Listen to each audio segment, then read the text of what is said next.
Seigneur notre Dieu vous bénisse. Bwana Mungu tamibariki. Nous vous saluons cet après-midi dans les noms précieux de notre Seigneur Jésus. Tunamsalimu magharibi mjina damani ya Bwana wetu Yesu Kristo. Bonne fête d'indépendance. Karamu njema ya uhuru. C'est le 30 juin. Tarehe 13 mwezi wa 6. Ça tombe bien, c'était un Nangokia vendredi. mzuri na kwa kazi tano.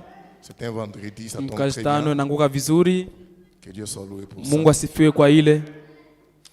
Ok, nous allons prendre nos Bibles pour lire la parole de Dieu. Tutachukua Biblia kwa kusoma neno la Mungu. Nous lisons dans notre livre qu'on avait lu les mercredis, Tunasoma kitabu yetu tulisoma siku ya tatu. dans le livre de Job chapitre 14. Kitabu ya Ayubu sura yake 14. Nous allons lire à partir du verset 1.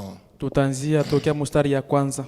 Nous lisons: Tunasoma: L'homme né de la femme, sa vie est courte, sans cesse agitée. Mtu mwenye kuzalika kupitia mwanamke maisha yake ni mfupi bila kuacha kwa kutikizwa.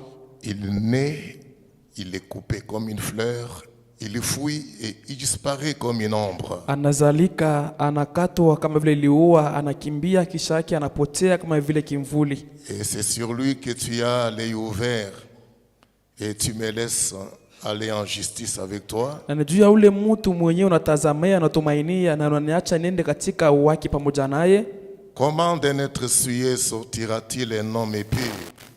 Il ne peut en sortir aucun. Je, kupitia kiumbe kenye kuchafuliwa kutatoka mtu safi? Hakutatoka hata mmoja.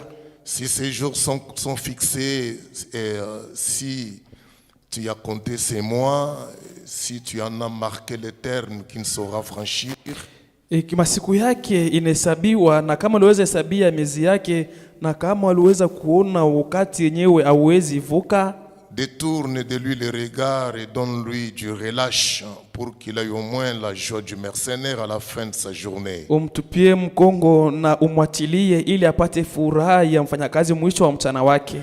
Un arbre a de l'espérance, quand on le coupe, il repousse, il produit encore de rejetons. Muti unatumaini wakati banaukata kisha yake unaota unazaa tena chipuko. Quand sa racine a vieilli dans la terre, quand son tronc meurt dans la poussière, Wakati mzizi yake inaruzika inakufa mudongo, na wakati mti yake inakufa mavumbi, il reverdit à l'approche de l'eau, il pousse des branches comme une jeune plante. inakuwa tena maeneo mbichi karibu ya mvula inayokuja, na inatosha tena matawi kama vile mchi mdogo ama mjana. Mais l'homme meurt, il perd sa force, l'homme expire, et où est-il? Lakini mtu anakufa, anapoteza nguvu yake, mtu anapotea, na wapi yupo? Nous allons prendre encore une autre petite portion de l'écriture dans Romains chapitre 7. Tuchukue tena sehemu nyingine ya maandiko mkitabu ya Warumi sura yake ya 7.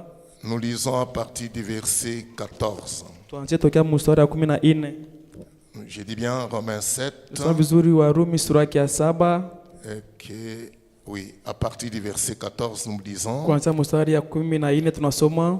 La Bible dit: Biblia inasema, nous savons en effet que la loi est spirituelle, mais moi je suis charnel, vendu au péché. tunajua kwamba kwa hivi sheria iko ya kiroho, lakini mimi niko wa kimwili na mwenye kuujishwa kuzambi. Car je ne sais pas ce que je fais. Je ne fais point ce que je veux et je fais ce que je hais. Kwa sababu sijui ile niko nafanya na sifanyi ile nataka kufanya, na ninafanya ile ninachukia. Or, si je fais ce que je ne veux pas, je reconnais par là que la loi est bonne. Ikiwa nafanya kile sipende kufanya, natambua kwamba kutokea pale sheria iko mwema. Et maintenant, c'est plus moi qui le fais, mais c'est le péché qui habite en moi. Na kwa hivi sio mimi inayoyafanya, lakini ni zambi inayodumu ndani yangu. Ce qui est bon, je le sais, n'habite pas en moi, c'est-à-dire dans ma chair. Yenye kwa mwema najua aina ya kwangu, lakini ni kusema aina mwili wangu. J'ai la volonté, mais non le pouvoir de faire le bien. Niko na ile mapenzi kutaka, lakini sio na ile uwezo ya kufanya mema. Car je ne fais pas les biens que je veux et je fais le mal que je ne veux pas. Kwa sababu na sina kufanya mema yenye ninataka, lakini nafanya mabaya yenye sitaki. Et si je fais ce que je ne veux pas, ce n'est plus moi qui l'ai fait, c'est le péché qui habite en moi. Na ikiwa sifanyi ili nataka fanya, sio mimi lakini ni dhambi yenye kwa ndani mwangu. Je trouve donc en moi cette loi. Naona basi ndani mwangu ile sheria. Quand je veux faire le bien, le mal est attaché à moi. Nikitaka fanya mema, mabaya inajiunga kwangu. Car je prends plaisir à la loi de Dieu selon l'homme intérieur. Sababu nafurahia sheria ya Mungu fatana na mtu wa ndani. Mais je vois dans mes membres une autre loi qui lutte contre la loi de mon entendement et qui me rend captif de la loi du péché qui habite dans mes membres. Lakini naona vipande vyangu na sheria nyingine yenye inapinganisha na sheria ya usikilivu wangu yenye inanifungwa mu. Misérable que je suis, qui me délivrera du corps de cette mort? Mwenye ole mwenye niko na atanikomboa toka hii mwili ya kifo. Grâce soit rendue à Dieu par Jésus-Christ notre Seigneur. Neema imrudilie Bwana kupitia Yesu Kristo Bwana wetu. Ainsi donc, moi-même je suis par l'entendement esclave de la loi de Dieu et je suis par la chair esclave de la loi du péché. Na hivi basi peke yangu ninakuwa peke yangu msikilivu na mtumwa wa sheria ya Mungu, na niko kupitia mwili mtumwa wa sheria ya dhambi. Ainsi, nous allons adresser un petit mot de prière à Dieu. Wenye kukaa tutaweza kusema neno moja kwa Bwana maombi. Notre Père céleste, notre Seigneur et Sauveur Jésus-Christ, toi, le chef et le consommateur de notre foi, c'est lui qui nous avait été le premier à nous aimer pendant que toute chose était contre nous. Notre Père, tu nous as ainsi réunis de tous les quatre coins de cette cité de Kapata, en ces lieux, alors que nous étions dispersés de ces lieux depuis le mercredi. Nul n'avait l'espérance de pouvoir revenir encore ici. Mais toi qui es le maître des temps et des circonstances, toi celui qui détient le temps et l'éternité dans la paume de ta main, toi celui devant qui aucune chose ne peut échapper à son contrôle, c'est toi qui as veillé sur nous comme la prunelle de ton œil. Et tu as aussi accepté que ce soir, nous soyons dans ta maison pour venir communier ensemble autour de ta parole. Oh Dieu, je peux dire ce que disait autrefois David, que comme une biche soupire après les courants d'eau, ainsi mon âme soupire après toi, oh Dieu. Mon âme a soif de Dieu, du Dieu vivant. Quand irai-je, paraîtrai-je devant la face de l'Éternel? Mes larmes sont ma nourriture jour et nuit, surtout quand on me dit sans cesse, où est ton Dieu? Je me rappelle avec effusion de cœur, comme je marchais à la tête d'une foule nombreuse vers la maison de l'Éternel. Mon âme espère en l'Éternel parce qu'il me consolera. Oh Dieu, la seule consolation que nous pouvons avoir en ces temps de troubles, en ces temps d'incertitude, ce n'est rien d'autre que ta parole. Parce que tu as dit, heureux l'homme qui a faim et soif de ta parole, parce qu'il sera consolé, il sera rassasié. Nous sommes venus et enfin et soif de toi. Viens maintenant, dresse au devant de chacun de nous cette table merveilleuse avec les 7 plats merveilleux pour pouvoir engraisser nos âmes affamées. Commence avec nous et termine avec nous. Au nom du Seigneur Jésus-Christ. Amen. Que Dieu, notre Père, vous bénisse. Mungu baba yetu amebariki. Content d'être encore dans la maison de Dieu ce soir. Niko na furaha kuja tena mnyumba ya Mungu magharibi. Et content de pouvoir écouter la parole de l'Éternel notre Dieu. Na furaha kuweza sikia tena neno la Bwana Mungu wetu. Est-ce que vous êtes content d'être dans la maison de Dieu? Mna furaha kwa mnyumba ya Mungu? Oui. Ndiyo. Nous étions en train de parler d'un petit sujet qu'on a abordé le mercredi, kusemezea kichina ndogo yenye tulianza mkazi tatu que nous avons intitulé les dieux de la seconde yenye chance. tuliita Mungu wa bahati ya pili. Nous sommes partis d'une écriture qu'on a tirée dans Job chapitre 14. Tulienda kupitia andiko yenye tulitosha mkitabu ya Ayubu sura ya 14. Job qui nous dit que l'homme né de la femme, Ayubu anatuambia mwanaume mtu mwenye uzaleka kutoka mwanamke, ses jours sont limités. masiku yake kuna mipaka.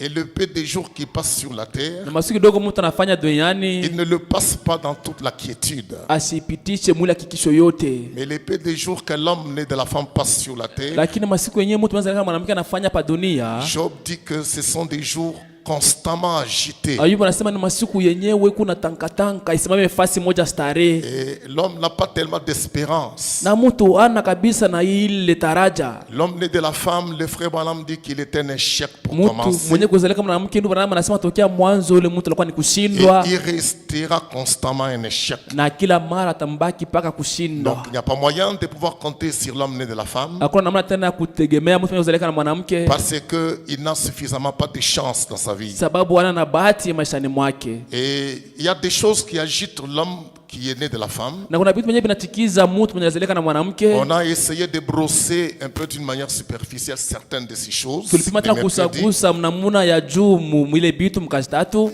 Bon, je vais vous montrer que comme Paul le dit dans Romains chapitre 7. Tameonyesha kama vile Paulo anasema mu Warumi sura ya 7.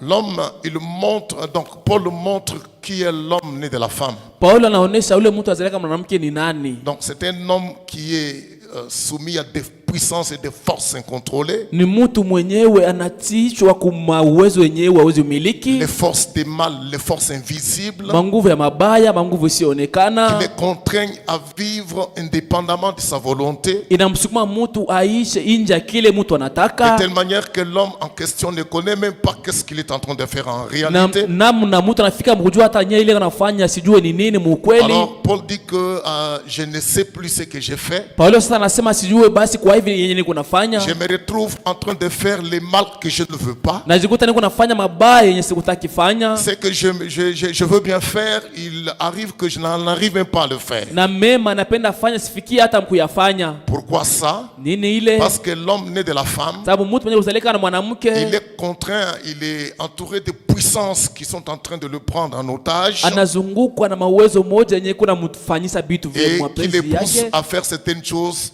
Quelquefois il se pose des questions, pourquoi j'ai fait ça. Na inamsukuma mtu anafanya vitu anafika mjiuliza kwa nini nafanya hivyo. Et alors, na hivi quand nous entrons à sonder minutieusement le message de notre temps, tunapoingia mkuchunguza polepole ujumbe wa wakati wetu, notre prophète nous dit quelque chose qui est en rapport avec l'homme né de la femme. Nabii wetu anatambia kitu fulani kenye kinaungana na mtu anayezalika mwanamke mtu mwili. Frère Branham dit dans le message Jésus glorifié, anasema mahubiri inaitwa Yesu mwenye kutukuzwa. Le message qu'il a prêché le 25 février 1955.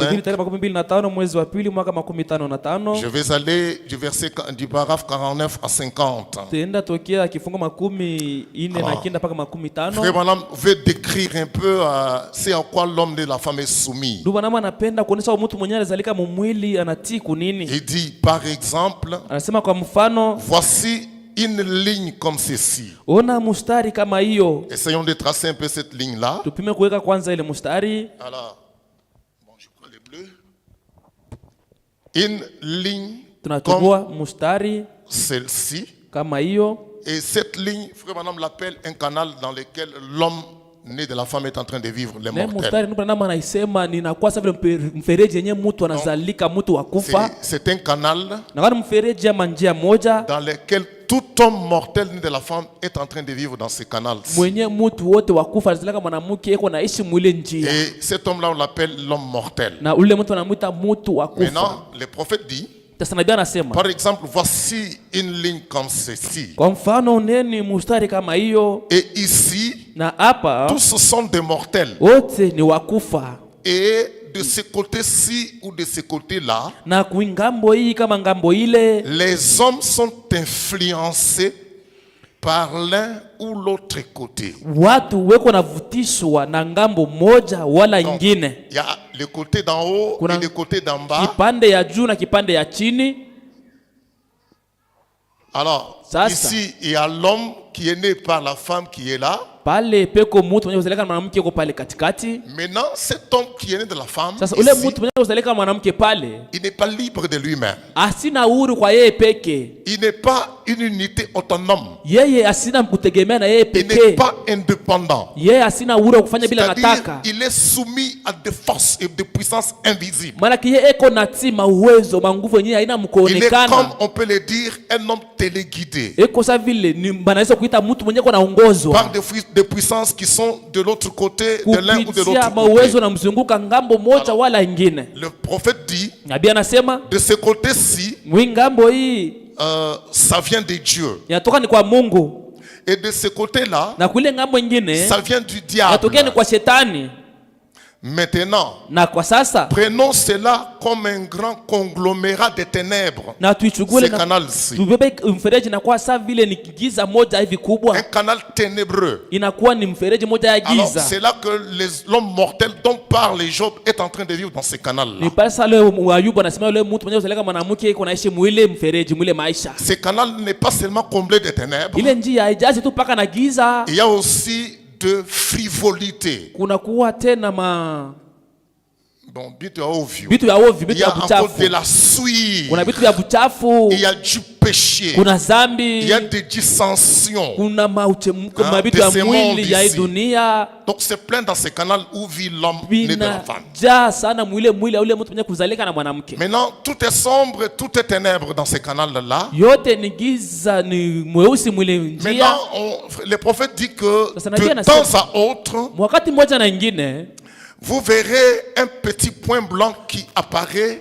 dans ce conglomérat de ténèbres-là, dans ce canal. mutaona kakipande kamoja ka wingu ka keupe kanaonekana mwile fasi ya Des giza. petits points blancs qui Kamuta apparaissent. kamoja kakipande kamoja ka keupe kanaonekana. Comme c'est blanc, nous le faisons en noir. Hivi iko mweupe tunaifanya na kwa Alors, sasa vile on va mgiza. voir de petits points blancs qui apparaissent d'un moment à l'autre dans ce canal noir. Pande kadoko ka mweupe kanaonekana mwile njia ya giza. Si le tableau était noir, je Kama mettrais ce point-là kibao en blanc. iliweza kuwa mweusi, naweza kutia ile kifuniko Mais mweupe. comme le tableau est blanc, je mets Hivi ça en kibao ni noir. mweupe naitia mweusi. Donc nous disons que ce canal-là est complètement ténébreux. Tunasema ile njia iko kabisa kabisa giza. Donc il y a la frivolité, il y a Mule muku vitu vya le buchafu, péché, vitu il y vya a ovyo, la zambi, souillure, na uchafu, la dissension de ces mondes. na mchemuko ya mwili. Mais bien que cela soit comme cela, Ijapokuwa ile inakuwa mais de vile, temps à autre, lakini wakati mmoja na vous ingine verrez un petit point blanc qui apparaît là. utaona kawingu moja keupe kanaonekana Et pale. ce petit point blanc qui apparaît, Kale kanuta kadogo ka keupe kanaonekana. c'est un chrétien Inakuwa comme une lumière ni Mkristo kama vile nuru qui explose Yenye dans ces ténèbres-là. inawaka mwile giza. C'est un chrétien Ni Mkristo qui apparaît comme une lumière. anaonekana kama vile nuru. Eh bien, ceux Bisous. qui sont dans les ténèbres, ceux qui sont dans les ténèbres sont influencés d'en bas. Vizuri, wale wenye kwa katika giza wanavutishwa na benye kwa chini, uwezo wa chini. En bas ici de la terre, Humu chini ya udongo il y a des influences qui montent pour entrer dans ce canal ici. mwana mavuto iko na pande ile inde kengie muile njia Pour s'emparer des hommes, des femmes, des garçons et des filles qui s'y trouvent. ili ingie kamati wanaume, wanawake, wa binti, vijana wenye kwa muile njia. Ainsi, le prophète dit, Na hivi nabii anasema ceux qui sont dans les ténèbres sont influencés d'en bas. wenye kwa mgiza wanavutishwa na benye uwezo wenye kwa chini. Maintenant, ceux qui sont les lumières sont influencés d'en haut. Sasa wale wenye kwa manuru wanavutishwa na wenye kwa juu. Maintenant, Na sasa quand vous quittez l'un de ces canaux, ukiacha mmoja ya ile manjia vous entrez dans le domaine spirituel. unaingia ni mumakao ya kiroho. C'est nous qui sommes dans ces canaux qui vivons dans les canaux des êtres humains. Sisi jo tuko naishi mwile njia mwile Nous, kiwango ya les mortels. binadamu, sisi Mais quand vous wakufa. quittez seulement ces corps des êtres humains, Ukitoka tu mwile ya binadamu vous devenez un être spirituel. unakuwa kiumbe wa kiroho. Soit pour aller en bas, soit pour aller en haut. Pale wala juu ushuke chini, wala juu upande juu. Donc, c'est ainsi que le frère veut décrire un peu ce que nous sommes sur la terre. Ndugu anama anapenda kuonesha vitu kwa dunia. Maintenant, quand Sasa. vous quittez l'un de ces canaux, Kama unaweza kuacha ile moja vous kiwango entrez dans le domaine ya spirituel. dunia, unaingia mara moja dunia ya kiroho. Or, ceci, c'est le domaine des mortels, les Japo canaux là. ile mfereji inakuwa ni makao ya wakufa. Les dimensions où nous vivons. Muile biwangu mwenye tuko naishi. Maintenant, Sasa si vous suivez cette voie, kama trois points, unafata hii njia, écoutez attentivement. kieni kuangalizi yote. Si vous suivez cette voie, Kama unafata hii njia, la première dimension, kiwango ya kwanja ce sont les esprits des morts. inakuwa ni maroho ya watu Quelle wakufa. voie? Njia gani? C'est-à-dire, quand vous suivez cette Manake, voie d'en bas qu'on appelle les ukifati régions inférieures, njia ya chini banaita viwango vya chini. vous allez trouver, il y a une trinité. Utaona kama kuna kipande moja kati ya vitatu, Une trinité là qui est en bas, kuna viwango moja utatu moja kumule chini, qui est fait de 3 niveaux. yenye inajengwa na vipande Le hatua premier tatu. niveau que vous rencontrez lorsque vous faites la descente vers le bas, Hatua ya kwanza utakutana nayo wakati uko mkushuka mupana wa vous chini, trouvez ce qu'on appelle les esprits des morts. utakuta ile banaita maro ya watu wenye kufa. C'est le premier domaine Ni makao ya kipande ya que vous kwanza. trouvez. Le premier domaine là, c'est les esprits des morts. Ndio hatua ya kwanza utakuta ni Et maro ya le wakufa. prophète ajoute, il dit, Na Bwana ongeza anasema Pierre en a parlé. Petro asemezea nayo Ceux qui étaient en prison wale walikuwa kifungoni et qui ne s'étaient pas repentis pendant le temps de la patience au jour de Noé. wale hawakuomba msamaha wakati ya uvumilivu wa masiku ya nuru. C'est le premier domaine que vous trouvez quand vous descendez en bas. Ndio kipande ya kwanza utakuta wakati uko nashuka chini. Ces gens-là, Wale on watu les appelle le méchant, wanawaita waovu, l'homme non régénéré quand il était sur la terre. mtu mwenye kurudisha upya wakati alikuwa pa dunia, Hein? Non régénéré, mtu wa kurudishwa upya lorsqu'il meurt, wakati anakufa, son esprit va dans cette yake dimension-là. nashuka mwile kiwango ya watu wakufa. Donc quand vous êtes sur la terre Kama et uko pa que dunia vous n'acceptez pas la nouvelle naissance, na auitike kuzalika vous jipya, ne recevez pas le Saint-Esprit, aupokee Roho Mtakatifu, donc vous êtes compté comme les méchants. unahesabia kama vile muovu. Quand vous vous liez à la frivolité, à la Ukijituma distraction de ces mambo ya morts, uchemuka mwili, au uchafu ya péché, à la mwili, suie. zambi, uchafu, Non. vitu vya vile, quand vous quittez les domaines des mortels, les corps de chair ici, ukiacha hii mwili vous prenez maintenant une forme spirituelle. unachukua sasa ari moja ya Donc, kiroho. Vous allez dans le premier domaine qu'on appelle les esprits des morts, ils Unaenda sont là. mwile makao ya kwanza banaita muko maroho ya wakufa nye kwa pale, Maintenant, quand vous descendez un peu en bas, na ukishuka kwa tena chini kidogo, le prophète dit, nabii anasema la dimension suivante en dessous, kiwango ya chini yenye inafuata c'est celle où habitent les démons. ni mule mwenye munaketi mapepo. Ici, ce sont les esprits Pale peko des ni morts. maroho ya watu wakufa. Et quand vous descendez encore plus bas, Ukishuka kwa tena vous chini trouvez maintenant la demeure des démons. unakuta makao ya mapepo mchafu Ok, ils sont là. weko pale, Maintenant, quand vous descendez vers encore plus bas, na ukiendelea kushuka tena kabisa chini, Frère Branham dit, Bwana anasema il dit, ok, la dimension suivante en dessous, Na- c'est l'enfer. kiwango yenyewe inafuata ukiapo ushuka tena chini inakuwa ni Gehenna. Ça forme maintenant une trinité. Inafanya sasa utatu. Et maintenant, cette trinité qui est d'en bas ici Ile utatu wenyewe kwa chini est en train de faire monter des influences iko unapandisha mauvuto mauwezo vers les gens qui vivent dans cette juu dans ya ce canal kwenda ici. kuvutisha watu wenye kuishi pa ile Ils kiwango ne ya sont dunia. pas libres d'eux-mêmes. Watu wale hawako huru peke yao. L'homme né de la femme, Mtu mwenye kuzalika na mwanamke, sa vie est constamment agitée comme maisha dit Job. yake bila kuacha iko natikizika na tenka huko kama vile Ayubu ameisema. Qu'est-ce qui agite cet homme Nini là, né de la unamtikiza femme? ule mtu mwenye kuzalika na mwanamke? Son agitation Kutikizwa kwake émane des régions inférieures. unatokea ile maupana viwango vya Donc, chini. il est influencé Ye ule mtu yuko par anavutishwa de puissances invisibles, kupitia mauwezo yenyewe de haionekane, puissances qui ne sera jamais contrôlée. mauwezo yenye mtu hastaweza Et kumiliki il ne saura jamais échapper à leur contrôle. na hastaweza kuepuka À kuuliza ile moins mapepo, qu'il rencontre les dieux de la seconde ila chance. akutane tu na Mungu wa bahati ya pili. Si ce n'est pas ça, Kama haiwezekani il n'y a vile, pas de chance pour cet hakuna homme-là. bahati juu ya ule Il n'y a mwanaume, pas de chance pour cette femme. hakuna bahati juu ya ule mwanamke, Il n'y a pas de chance pour ces garçons. hakuna bahati juu ya ule kijana, Il n'y a pas non plus de chance pour cette hakuna vile fille-là. vile bahati juu ya ile binti yule. Est-ce que vous êtes avec moi? Eti mko pamoja na mimi? Ok, allons-y. Sawa, tutembee. Frère Branham continue, il dit, Bwana anaendelea anasema, maintenant, sasa qu'est-il arrivé? Bon, il parle de la femme d'Andor. anasimama mwanamke wa Dan-dor Quand, du temps de Saoul, wakati wa Saul, quand Saoul avait abandonné Dieu, wakati Saul alimwachaka Mungu, quand Dieu l'avait quitté, wakati Mungu alimwacha Saoul Saoul, était parti parce que Dieu ne lui parlait plus ni juu par les Mungu prophètes, akuwa anasema tena na Saul kupitia hata ndoto, kupitia ni nabii, par des visions, hata kupitia maonyo, ni par l'Urim Tumim. wala kupitia romintimini ile ya namna ya Donc, zamani. Dieu l'avait complètement ndoto. tourné le dos. Mungu alimtupia mkongo kabisa Alors, kabisa. Saoul était inquiet, Saoul Na- était déboussolé. Saul alikuwa wa huzuni, asijua tena anaweza kutembelea Il y avait ngambo la gani, guerre en Israël. na kulikuwa vita Il Mwisraeli. cherchait à ce que Dieu lui donne un peu Alikuwa- quelque chose, un message, de Natafuta Mungu savoir ampatie hata ujumbe mmoja kuweza qu'est-ce jua qu'il va faire pendant que Israël était en guerre. anaweza fanya kwa nini Sauli wakati Israeli kumvita. Pas des messages prophétiques, Hakukuwa hata ujumbe kupitia nabii, pas des visions. hakuna taonyo, même pas l'Urim Tumim. hakuna hata Urim Alors, Tumim. Saoul Na Saül est parti consulter une femme de vin. anaenda kumuuliza mwanamke mmoja hivi, mwanamke wa Cette madawa. femme, on l'appelle, elle habitait à Dandor. Alikuwa anaikala ku Dandor. Et quand il est parti là, Wakati Sauli alienda kule, vous savez l'histoire, vous lisez la Bible. unajua hadithi, mnasoma Biblia. Alors cette femme a dit à Asa ule Saoul, mwanamke akamwambia Saül, lesquels des esprits que tu veux que je te fasse monter? moja ya roho kani nataka nikupandishie nikusukumie. Le prophète Samuel était déjà mort. Nabii Samuel alikuwa ameshakufa.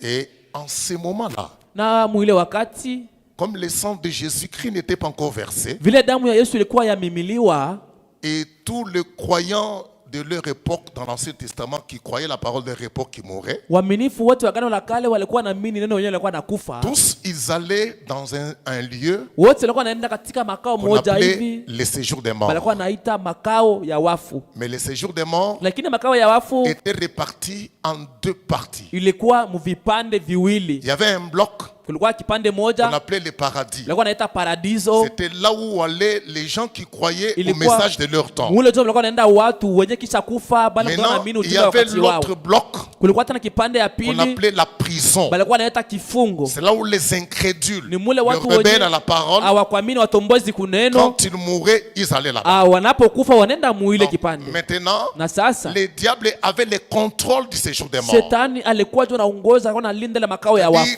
Il en avait les clés. Alikuwa na ile mafungua. Il tenait les clés du séjour des morts et de la Alikuwa mort. nashika funguo ya makao ya wafu na C'est kifo. pourquoi, quand on pouvait invoquer un saint qui était mort, Kwa maana wakati waliweza kuita hata mtakatifu mmoja alikuwa mwenye on kufa, pouvait accéder à ça baliweza ingia parce kule, qu'il n'était pas protégé. Sababu- Les sangs de boucs et de taureaux ne pouvaient pas les protéger. asikukingwa juu damu ya mbuzi na ng'ombe kuweza kukinga C'est mtu. ainsi que cette femme devait accéder aux esprits Kwa maana de saints. mwanamke alipasa kuingia mumaro ya wa Elle a watakatifu, demandé à Saoul lesquels tu veux que je puisse te faire na monter. akamuuliza Sauli, nataka nikupatishie roho gani? Et Saoul a dit, Na Sauli fais-moi akasema, monter l'esprit de Samuel. nipandishie roho ya Et Samueli. on a invoqué l'esprit de Samuel. Bakaita ile roho ya Samueli, L'esprit de Samuel est monté. roho ya Samueli ikapanda, Et na bon, je ne vais pas entrer encore long en ça. taingia tena mbali kabisa mwile. Bon, maintenant, quand Jésus-Christ est mort, Sa wakati Yesu alipokufa il fut enterré. akazikwa, Il est parti, il est descendu, même Akaenda, dans les régions akashuka. inférieures, comme le dit la Bible. hata vipande vya chini vile Biblia inaisema, Il a arraché les clés de la mort et du séjour des morts d'entre les mains de Satan. akanyang'anya toka mikononi mwa shetani mafunguo ya wafu na wa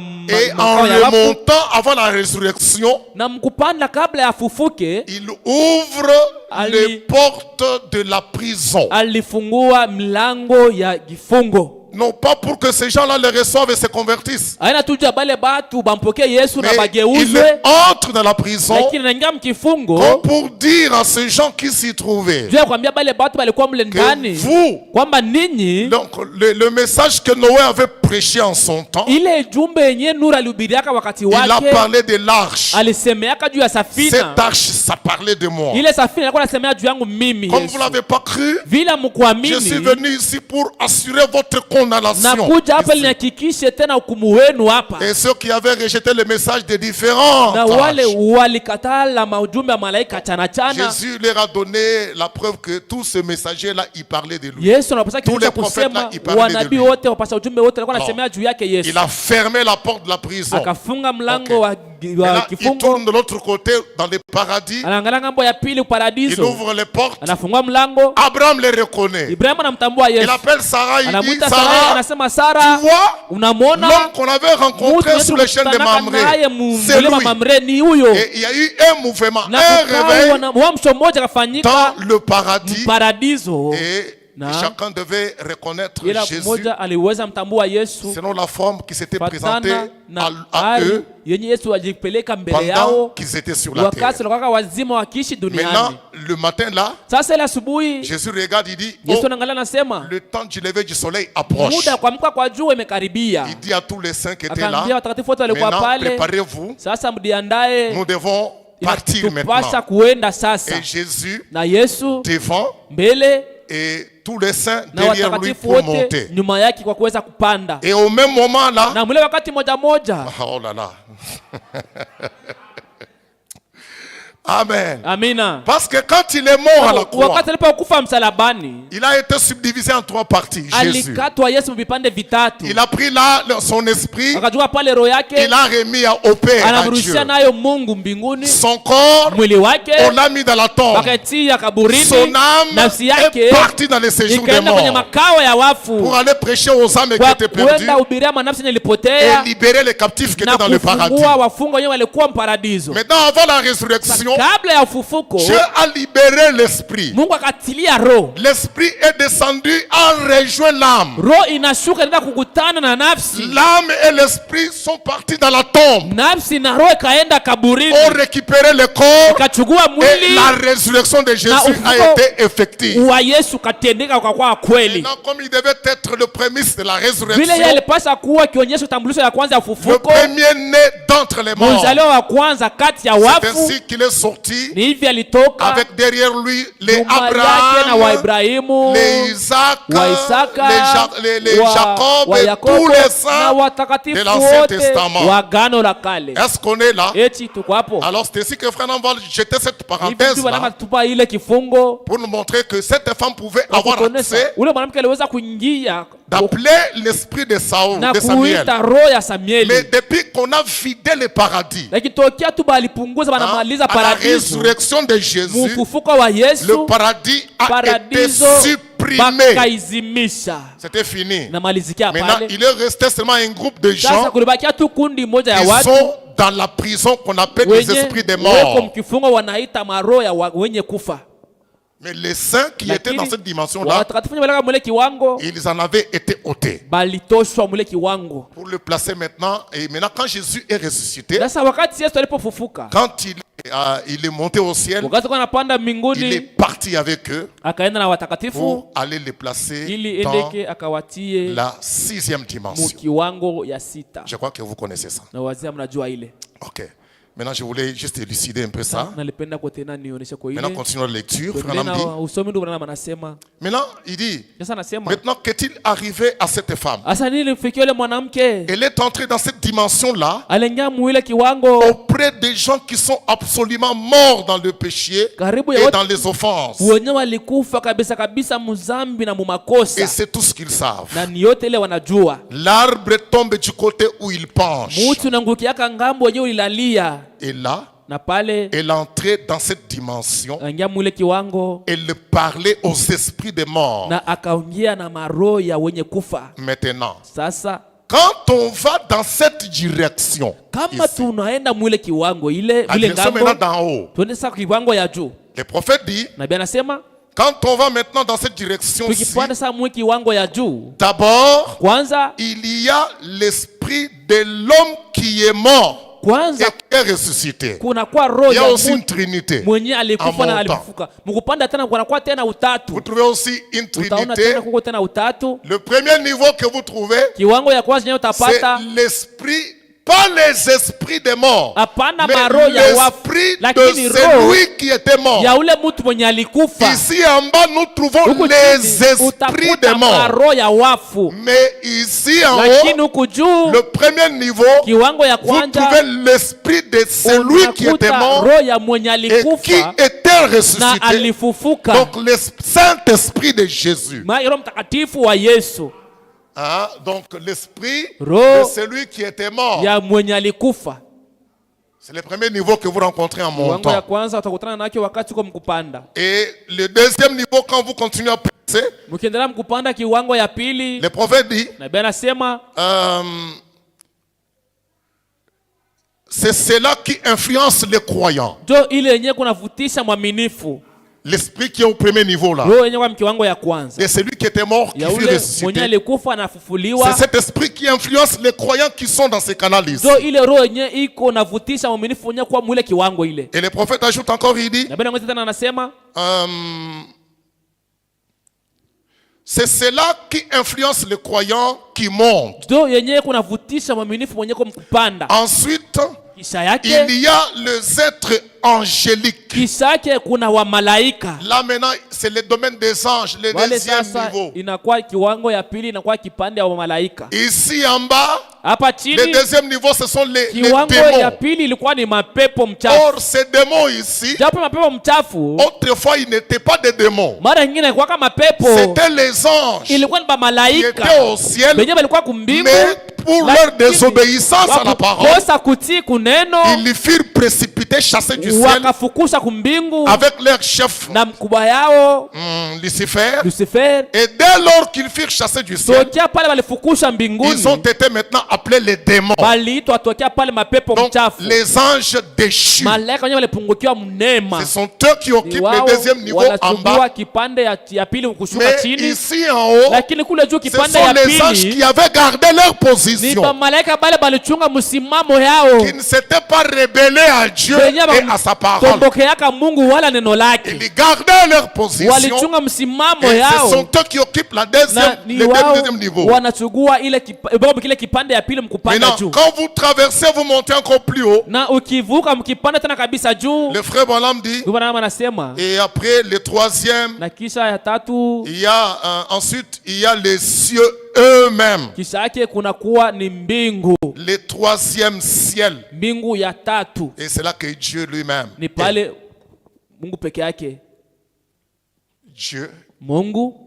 et le troisième ciel. Là-bas, c'est Na kule l'enfer avec watatu. Lucifer. Na kule chini Gehenna na Ibilisi, L'enfer avec Lucifer. Gehenna na Mais ici, Ibilisi, c'est Dieu avec son lakini ciel. kule ni Mungu na mbingu Donc, yake. vous voyez maintenant que les hommes qui sont dans ces canaux ici, Asa naona kama watu wenye kwa hapa pa dunia hapa, surtout l'homme né de la femme, zaidi mtu mwenye anazalika na il n'est pas mwanamke kwa libre de mwili, lui-même. ana huru kwa yeye Il peke, subit des eko forces, napitia manguvu, des forces de l'enfer, anatiishwa mawezo ya les forces Gehenna, du domaine des démons mawezo ya mapepo mchafu, et les forces du domaine des esprits des morts. uwezo wenyewe kwa mkiwango ya mapepo ya Ce sont là wafu. ces forces qui vont agiter l'homme Jo qui est né manguvu de la tampikiza femme mtu wa mwili mwenye alizalika et na qui vont mwanamke, rendre instable et c'est-à-dire sa vie instable tout le temps na agitée. itafanya maisha ya mtu ikuwa bila kusimama nafasi moja, iko na tankatanga huku na kule. Quand Paul parle en Romains chapitre 7 là, Paulo anaposema mu il dit Warumi que sura yake ya j'ai 7, bien le désir de faire les biens, niko na ile nia ya kufanya mais mema, je me retrouve que les biens que je veux faire, najikuta mema yenye napenda je fanya n'arrive pas à le sifike faire. kufanya vizuri. Le mal que j'ai, c'est ça que j'arrive à faire. nachukia jo nafikia C'est quoi mkuyatenda. ça? Ni nini Il ile? fallait que le prophète William Branham Ilipasha vienne nabii Branham akuje pour élucider pour ili nous ces choses aweze ici. kutuonesha vitu kwa wazi, Nous amener à comprendre ce que Paul n'a pas pu tuelewe expliquer. kile Paulo hakuweza fasiria, Ou nous montrer ce que Job a dit de sa wala manière. atuoneshe kile Ayubu alisema namna yake. Alors nous sommes un peuple tellement privilégié Sasa tuko aujourd'hui. taifa yenye kuwa na bahati kabisa Amen. leo. Amina. Et si vous voulez aller en Na enfer, ukipenda enda vous Gehenani êtes avertis. Et unasopeshwa, si vous voulez aller encore na au ukipenda ciel, enda tena vous mbinguni connaissez ce que vous devez unajua faire. kile unapasha fanya. Donc il n'y a pas d'échappatoire Hakuna aujourd'hui. mtu anaweza kuepuka leo. Amen. Amina. Oui. Ndiyo. C'est pourquoi quand vous connaîtrez ces Na choses, kama mtajua hivi alors vous vitu comprendrez que mtaelewa kusema l'homme né de la femme, mtu anayezalika na non, il mwanamke ne faut pas compter sur ça. haipasi kutumainia Il n'a ile, pas de chance. asina na Il bahati, n'a pas d'opportunité. Il n'y a ana na rien. faida, hakuna kitu, ni bure. Amen. Amina. Et le frère m'ajoute là. Bwana anaongeza pale, Je crois que c'est l'essentiel que je voulais vous montrer là-bas. naona cette hii ni écriture. lazima nilipenda kumuonyesha muandiko. Bah, on passe maintenant à une autre écriture. Tuende sasa kwa andiko Maintenant lingine. écoutez. Sasa sikieni, Frère Branham dit dans le message, Bwana anasema mujumbe Apocalypse chapitre 5, Ufunuo sura ya 5 deuxième partie. kipande ya pili.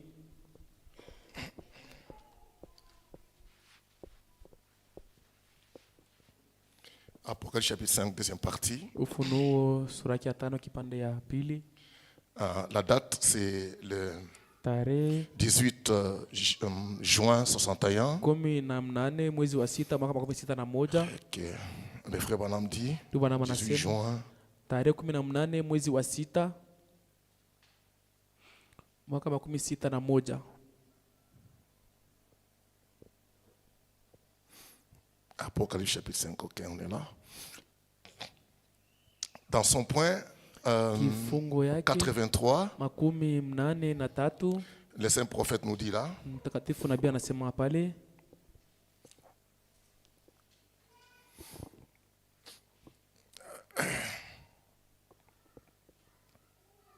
il dit maintenant, anasema sasa, comme je l'ai dit l'autre dimanche, kama Je niliyoisema crois. juma iliyopita, naamini c'est là, dans cette région inférieure, que le pécheur marche. ni muile kipande kiwango ya chini mwenye mtenda dhambi anatembelea. Il se trouve dans la boue, Anajikuta yuko mpotopoto, la saleté, muchafu, la corruption et la crasse. haribika na mkuvunjikwa. Maintenant, Na sasa il pourrait être propre. baliweza kuwa safi kabisa, Hein, il pourrait être propre. baliweza kuwa safi Prendre kabisa un bain toutes les 4 heures. na kuanza Les kuoga 4 heures. maji kila saa ine, kisha Il pourrait être vêtu de plus beaux habits. baliweza vika kwa mavazi ya damani mzuri Il kabisa, pourrait être d'éminents érudits baliweza kuwa watu wenye walikuwa na madibisho ya juu et être aussi souillés et sales dans leur âme que le mur crasseux de l'enfer. na kuchafuliwa na kuwa na uchafu mwanafsi yao kama vile maukuta ya c'est-à-dire, mashimo ya mgena. Frère Branham veut montrer que Anapenda onesha l'homme concerné de la femme, c'est une brute. mtu mwenye kuzalika tokea mwanamke anakuwa ni uchafu, C'est-à-dire, même s'il a des diplômes d'université, hata kama iko na macheti ya kituo ya même s'il juu, roule dans des grosses hata voitures, anatembea magari moja nzuri même ya s'il a bei, des grands comptes en banque, hata kama iko na mahesabu même nyingi s'il mubeki, construit des belles et hata grandes maisons, akijenga manyumba nzuri na manyumba kubwa, même si c'est là il change de peau. hata kama nao maji anageuzwa na ngozi yake, Mais, lakini Frère Branham dit, Bwana anasema il est aussi sale, eko mchafu, trop sale, eko mchafu kabisa, sale dans leur âme, eko mchafu mnafsi yao comme le mur crasseux de kama vile ile l'enfer. maukuta ya Voyez? mchafu ya giza geena. C'est-à-dire l'homme de la femme, Mtu mwenye na mwanamke c'est pas sur celui-là qu'il faut compter. aina juu ya ule inapasha tumainia. Et vous savez maintenant, Na mnajua pourquoi sasa, Frère Branham dit-il ça aux Bwana gens? kwa nini nasema hivi leo? Hein?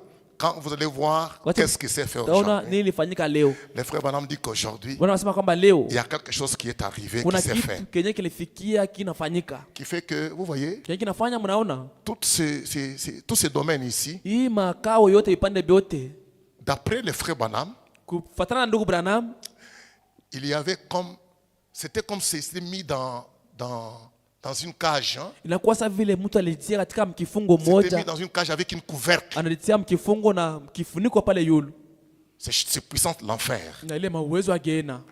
Mais aujourd'hui, les temps dans lesquels nous vivons, Lakini leo mwe wakati mwenye tuko naishi, ce temps est tellement dangereux, mais de l'autre côté aussi un temps hii glorieux. muda inakuwa na wakati moja ya hatari kabisa, lakini ngambo ya pili ni wakati wa Un temps mtukufu, très dangereux. wakati hatari kabisa, Parce qu'il y a un événement qui est sababu arrivé, jambo moja lifikia, mais aussi un temps très na glorieux. wakati mtukufu tena Pour kabisa, l'un, un temps dangereux, pour l'autre, un na temps mmoja glorieux. tena kwa huu mmoja wakati ya ajabu, kwa mmoja tena wakati mmoja ya hatari. Amen. Amina. Alors, le prophète dit, Sanabii anasema dans le message qu'il prêche, la force est parfaite et pas la faiblesse est parfaite. ujumbe nabii anaitwa nguvu kamilifu kupitia udhaifu kamilifu. Le message qu'il a prêché, je crois, Ujumbe En alihubiri 61, na wazia mwaka makumi le sita na 19 moja novembre tarehe 61. 19 mwezi 12 mwezi 11 Force parfaite par la faiblesse est parfaite. nguvu kamilifu kupitia udhaifu kamilifu. Le frère Branham dit, Ndugu Branham anasema en son point 346.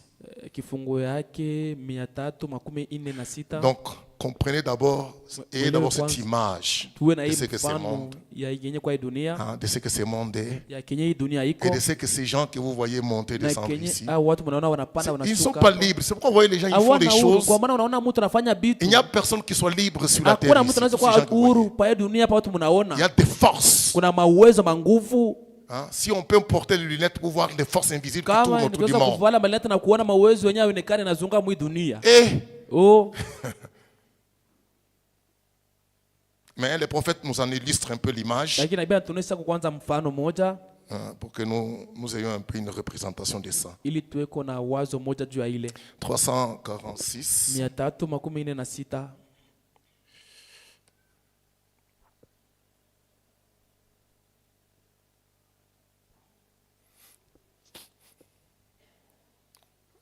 Le prophète dit, Nabii anasema, et frères, ndugu, c'est vous, hein? Est-ce que vous acceptez? Frère. eti mnaitika ndugu? Ok. Frère. Ndugu, Frère, on vous dit maintenant. ndugu Frère. ananiambia sasa hivi. Le couvercle de l'enfer a sauté. Ile kifuniko ya Gehenna inaruga. Aujourd'hui, hein, c'est pas Leo l'église. ni leo hivi. Il nous décrit d'abord ce qu'il y a en bas, Anatuonyesha kwanza vile venyewe vinafuchama dans les chini régions inférieures. muile vipande viwango vya Maintenant, il chini. nous montre un événement Sasa qui est anatuonyesha arrivé. jambo moja yenyewe inafika. Quelquefois que les pentecôtistes ne verront jamais. Mara nyingine wa Pentecoste wataanza kuona Les ile catholiques kitu. ne verront jamais ça. Wakatolika wataona kama ile. Les dénominationnels ne verront pas ça. Wazee wataionaka. Mais nous avons Lakini un sisi prophète, tuko na nabii un aigle qui voit ce qui se fait. tai mwenye kuona ile Quand le kunatendeka. prophète regarde, Wakati nabii il anaangalia nous dit, frère, anasema, ndugu, le couvercle de l'enfer kifuniko ya Gehenna a sauté. kinaruka C'est kinatoroka. vrai. Ni kweli. Qu'est-ce qui s'est fait maintenant Nini après? inafanyika sasa kisha? Et des flots de puissance démoniaque se déversent de partout. Na Des flots. mapepo mchafu, mapigo na mawezo ya kishetani inazambazwa fasi yote. Écoutez, Msikie.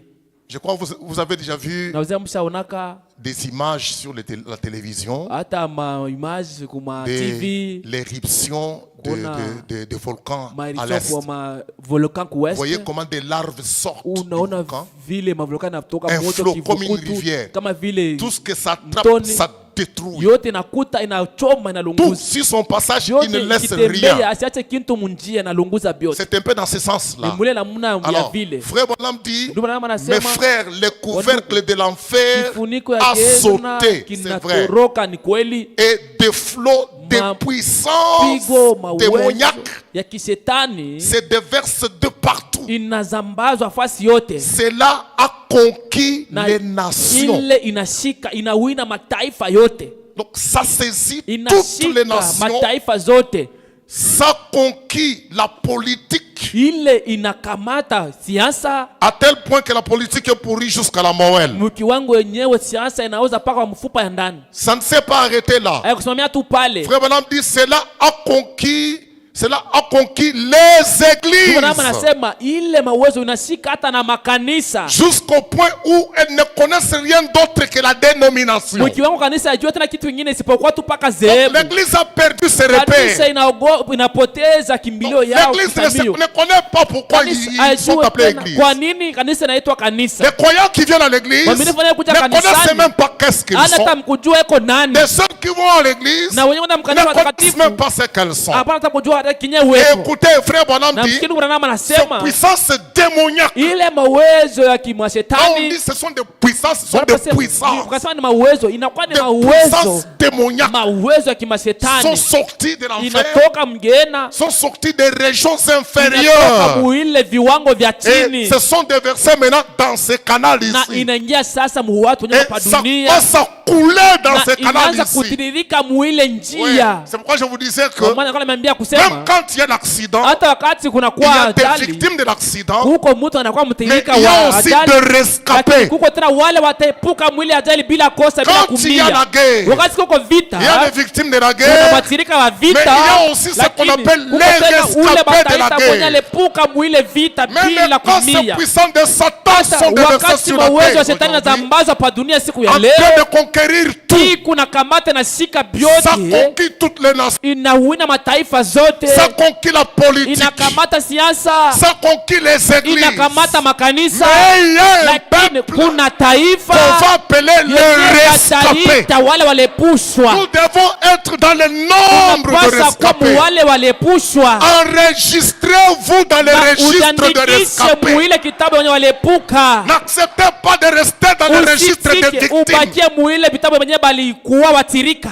Non. Hapana, Je ne vous prêche pas pour que vous soyez mentionné dans les registres simhubirie des ili victimes. mwandike muile vitabu vya watirika wenye Mais mon message est que ujumbe wangu vous, ni ya kusema bien weye, que ces puissants de Satan sont hata kama déversés hii mawezo ici, shetani nazambaza pa dunia, lakini nous sisi allons rencontrer le Dieu de la seconde tutakutana na chance. Mungu wa bahati ya pili. C'est ça qui fera de nous des Ndio rescapés. inatufanya sisi tunakuwa wa kuepuka. Oui. Ndiyo Des rescapés.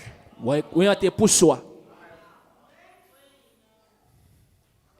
Et le prophète dit, Nabii anasema Cela a conquis les églises ile nakamata makanisa jusqu'au point où elles ne connaissent rien d'autre que la dénomination. mpaka mwenye makanisa jua tena kingine isipokuwa tu madhehebu. Si vous demandez, Kama unauliza êtes-vous chrétien? eti uko Mkristo, Ils vous diront je suis méthodiste. atakwambia mimi niko mshipiringa. Êtes-vous chrétien? Eti wewe ni Mkristo, Ils vous diront je suis pentecôtiste. kama niko Pentecosta. Et le prophète dit, Na Biblia inasema cela ne veut rien dire de plus, ile ana comme je le disais l'autre zaidi jour, vile wanasema siku iliyopita, que d'être des cochons isipokuwa tu ni nguruwe, ou un porc isipokuwa tu nguruwe ou un cheval, quelque chose de ce genre. wala punda, kitu moja namna ile. C'est pourquoi vous voyez, ce sont des hommes animaux. Kwa maana unaona ni watu mnyama, Ils vont faire des choses qu'ils ne comprennent pas. watafanya vitu wenye bana Parce mkuelewa, qu'ils sont sous cette puissance-là, sababu weko chini ya ile de uwezo, puissance diabolique et satanique. uwezo wa kisetani ya kijabola.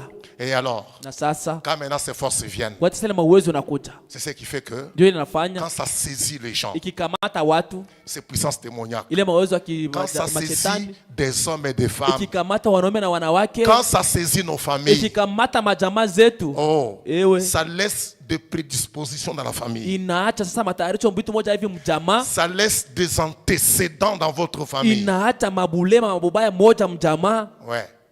Et vous allez être victime na utoka mwatirika des choses que vous ne connaissez ya même plus. vitu venye hata mkujua. Et c'est pourquoi le frère Branham Kwa dit maana ndugu Branham anasema dans les messages, mujumbe le baptême du Saint-Esprit ubatizo expliqué wa Roho Mtakatifu wenye ou le kufasiriwa nom de Jésus. wala jina ya Yesu. Amen. Amina.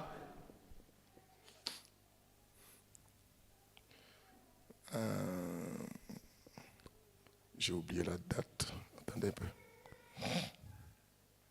Ok. Ici c'est le 28/9. À 28-9, hein? Oui, 1958. Ah, ça va. 28-9, 58. 58 ans.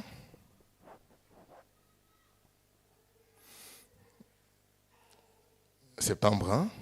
58. Mwaka wa kenda, mwaka 15 na Ok, mnane. c'est là. Je suis dans les paragraphes 98 à 101. Niko mkifungu wake 19 mpaka 101. Le prophète dit là, Nabii anasema pale,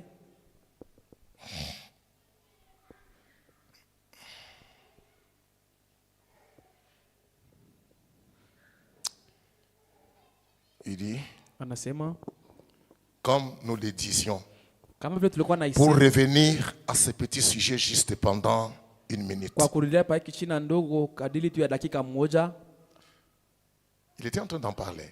alikuwa anaisemezea ndugu Il parlait Branham. de quoi? Alikuwa anasema juu ya nini? Il parlait de l'enfant illégitime, Alikuwa l'enfant anasema né hors de ya mariage, mtoto alizalika nje ya ndoa, les enfants de la rue. watoto wa barabara. Et le prophète dit, Nabii anasema comment l'enfant illégitime ne pouvait pas entrer dans le royaume durant 14 générations. namna Donc gani 400 ans. ule mtoto asiokuwa na baba aliweza kuingia mu makao kadili ya vizazi 14. Et comment l'iniquité de parents retombait sur les enfants Na namna gani uovu ya wazazi ilikuwa nafuata watoto jusqu'à la 3e et la 4e mpaka génération. kizazi ya 3 wala kizazi ya 4.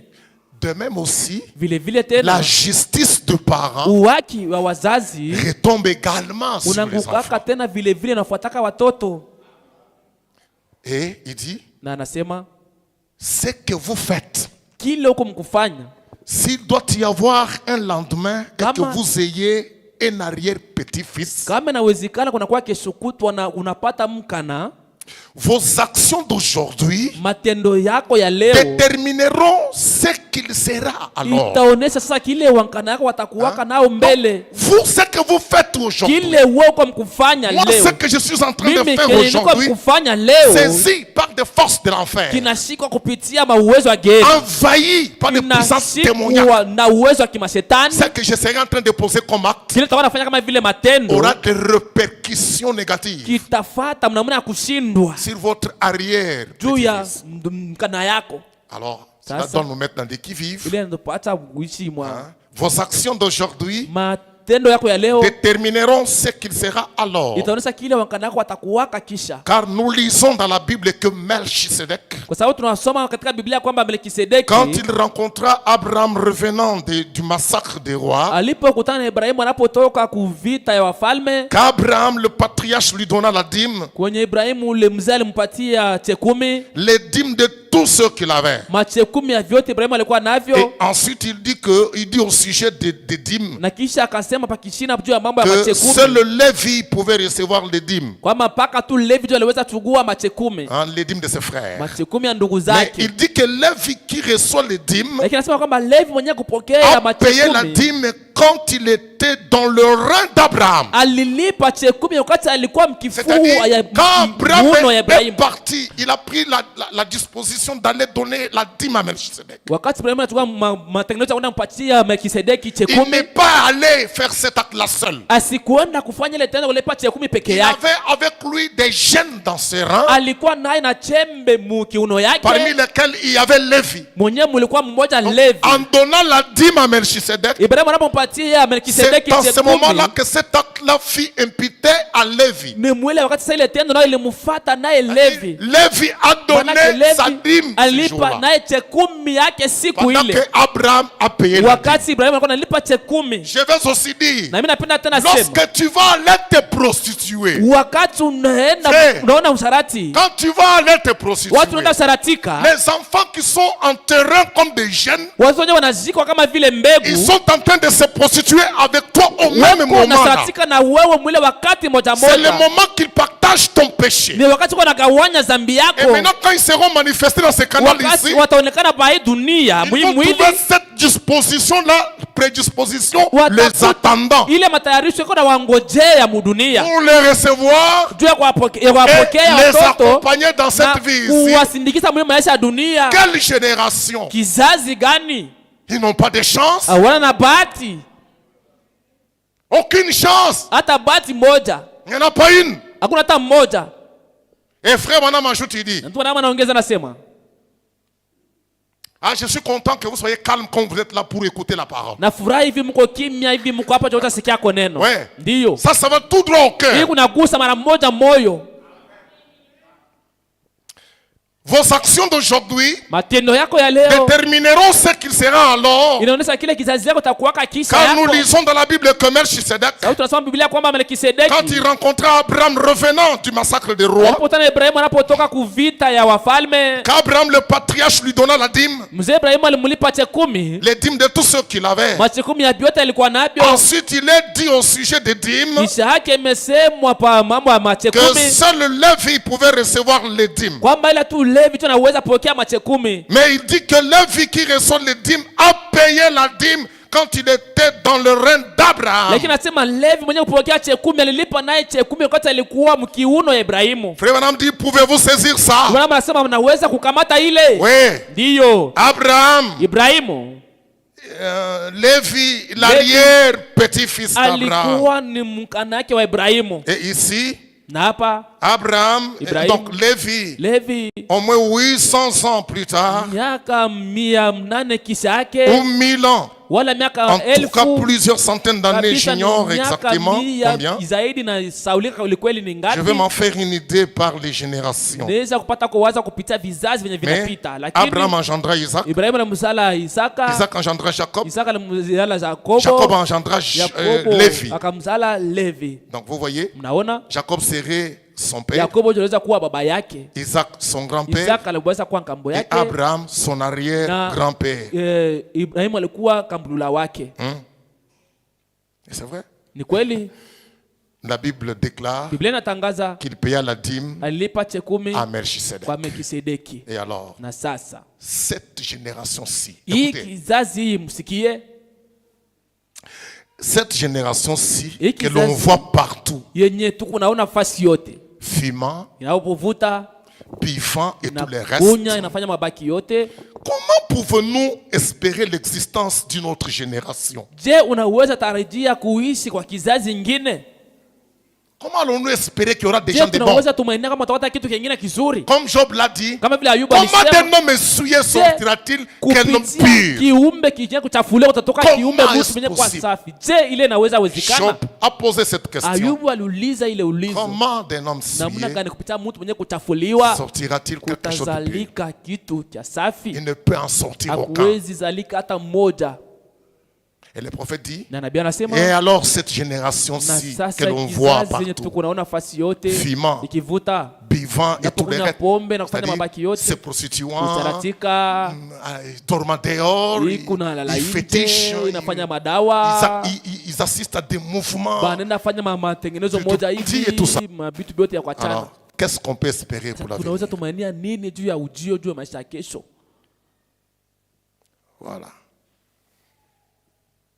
La raison pour laquelle Sheria ambayo nous avons les péchés avec la délinquance juvénile aujourd'hui. kwenye tuko na zambi na utombozi wa watoto leo, La raison pour laquelle les petites filles et les petits garçons sont dans la rue, sheria yenyewe vijana na wabinti weko barabarani, c'est parce que leur mère et leur père ont fait ce qu'ils ont fait à l'âge précédent. ni kwa sababu wa baba yao mama yao walifanya vitu mizazi yabo miaka yabo leo watangulia. C'est ce qu'on va appeler maintenant les antécédents de la famille. Tueta sasa maubaya ya jamaa. Maintenant, vous allez trouver aujourd'hui, Hasa mtaona leo pendant que vous êtes jeune là, watu wangalikuwa vous kijana faites tout ce que vous faites. uko nafanya vyote uko nafanya, Vous montez, vous descendez, jeune unapanda fille, jeune unashuka, garçon. wabinti vijana bien. ni usawa. Maintenant, vous allez vous marier, vous Sasa mettrez au monde aux enfants. utaoa na kisha yake unazala watoto, Oubliant que unaposaulika kwamba ces vagues, ces nuages-là vous suivent. ile mawimbi ile mapepo kuna Ces mifata, nuages ile mawimbi est en train de vous suivre iko na wafata pour aller planer dans votre maison. ili iende tembeye mu nyumba yako. Quand tu vas te marier, Wakati utaenda ça vient kuoa, entrer, ça se suspend. inakuwa naingia na simama mu nyumba, Les enfants naissent. watoto wanazalika na mkamata,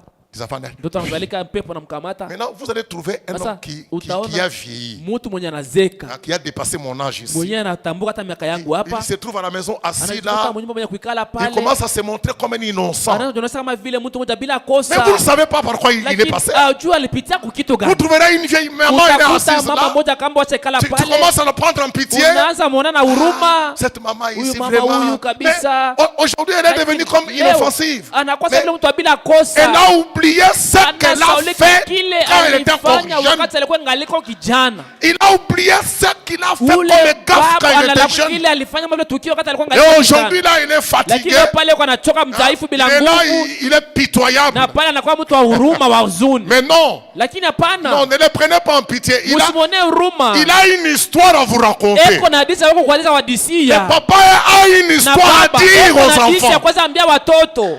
quant à leur souffrance. La Kwa maman watoto ici yao. a une Mama histoire eko na à hadithi dire aux ya enfants. kuambia watoto. Les enfants qui chôment aujourd'hui. Watoto wenyewe wanakosa kazi leo. Les enfants qui n'ont pas du Watoto travail. wenyewe wana na kazi. Les enfants qui n'ont pas de mariage. Watoto wenyewe wana na Les ndoa. enfants qui n'ont pas Watoto d'argent. wenyewe wana Et pesa. vous allez commencer à vous chercher des sorciers. Na utaanza kutaya walozi. Non. Il y a une histoire qu'il faut raconter. Kuna hadithi napasha kwa disia. Il y a une histoire qu'il faut dire. Kuna hadithi napasha sema. Il faut rétropédaler un peu dans la vie Inapasha passée. kurudia kwa kidogo kwa Retourner maisha ya voir zamani, les kurudia choses nyuma na kuangalia vitu. qui sont en train de planer dans la maison. Benye biku nazunguka Dans la famille. nyumba na mjamaa. Et ce sont des puissances Na ni invisibles, mauwezo yenye haionekane. des forces invisibles. Mauwezo yenye haionekane.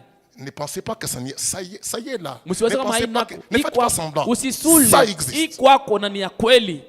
Et frère Nama a subi ça Na ndio maana naye alipitia muile dans sa vie. mu maisha yake.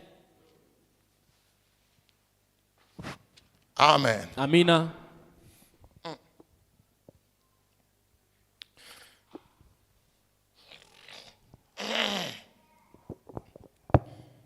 Et le prophète dit, Nabii anasema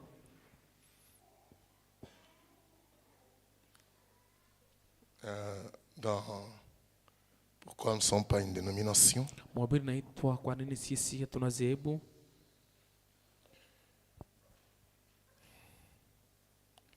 Le 27 septembre. Tarehe 7 mwezi wa kenda.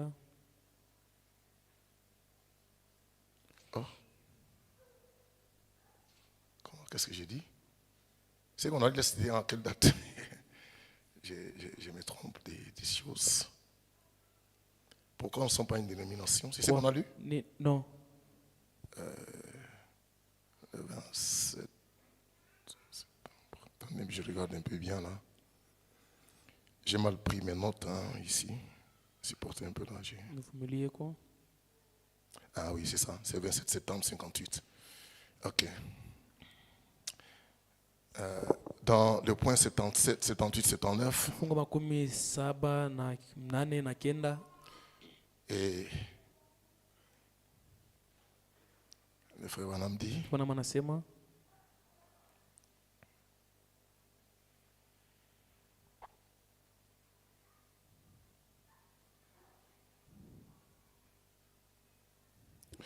écoutez, sikieni, vous, jeunes gens aujourd'hui, ninyi vijana leo, je ne sais pas si vous fréquentez cette église ou laquelle vous fréquentez, sijue unaingia vous garçons et filles, wenyewe unaingia we binti na kijana, mais savez-vous que les choses que vous faites, lakini unajua kwamba vitu venye kwa mkufanya s'il y a autre génération, kama kuko kizazi kingine tafata, vos enfants watoto wenu seront jugés à Wata- cause de ce que vous faites. hukumiwa kupitia bile mko mkufanya. N'avez-vous pas de respect? Amuna ko na heshima, N'avez-vous pas de la décence? amuna ko na madibisho ninyi. Vous filles qui portez ces petits shorts Nini et wa autres binti mwenye ici, kuvala tuputula na bingine hapa ici dehors. hapa nje. Savez-vous que Unajua kwamba cela se réfléchit sur votre fille? ile iko na uvuto itafata mbinti wako. Utasema, munyache, nenda ishi maisha yangu, munyache. Pardon, tika ngai. Unyacheko, unyacheko. Tika nasa la vie. Unyache unifanye maisha. Ok.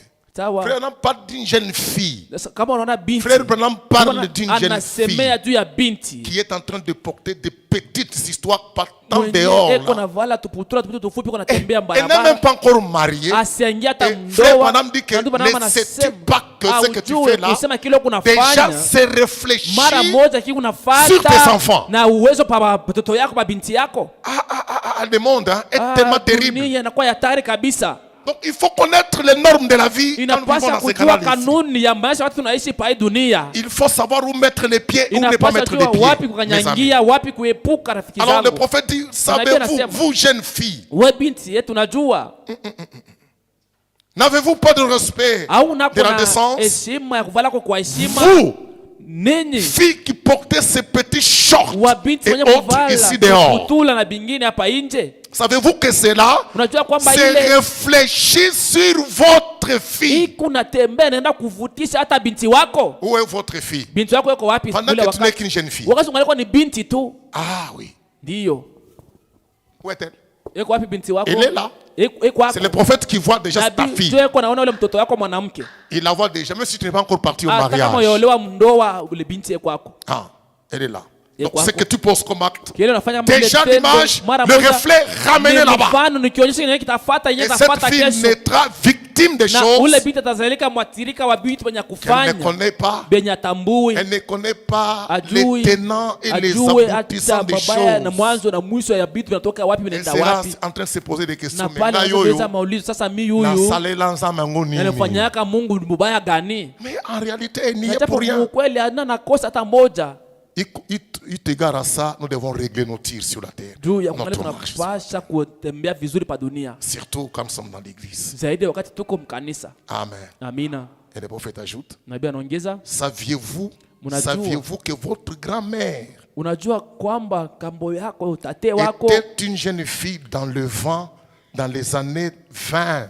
alikuwa naye binti mu miaka yenyewe ilitangulia kumbele, Et votre mère, na mama yako une chanteuse dans la chorale. alikuwa mwimbaji katika Et c'est la kwaya. raison pour laquelle Ndio vous êtes sheria aujourd'hui ambayo une stripteaseuse. juu kama na wewe leo unajikuta kumfanyia mimbo ya vile, mchezo ya vile. Certainement. Hakika Mais quels seront vos enfants? sasa Oui. watoto wako watakuwa nini? oui. Ndio Dieu a dit Mungu alisema qu'il ferait retomber l'iniquité de parents sur leurs enfants, atatimiza uovu wa wazazi wa watoto yao sur les enfants de leurs enfants, Ndio jusqu'à la watoto troisième et la wao. quatrième génération. mpaka mkizazi ya tatu na kizazi ya nne.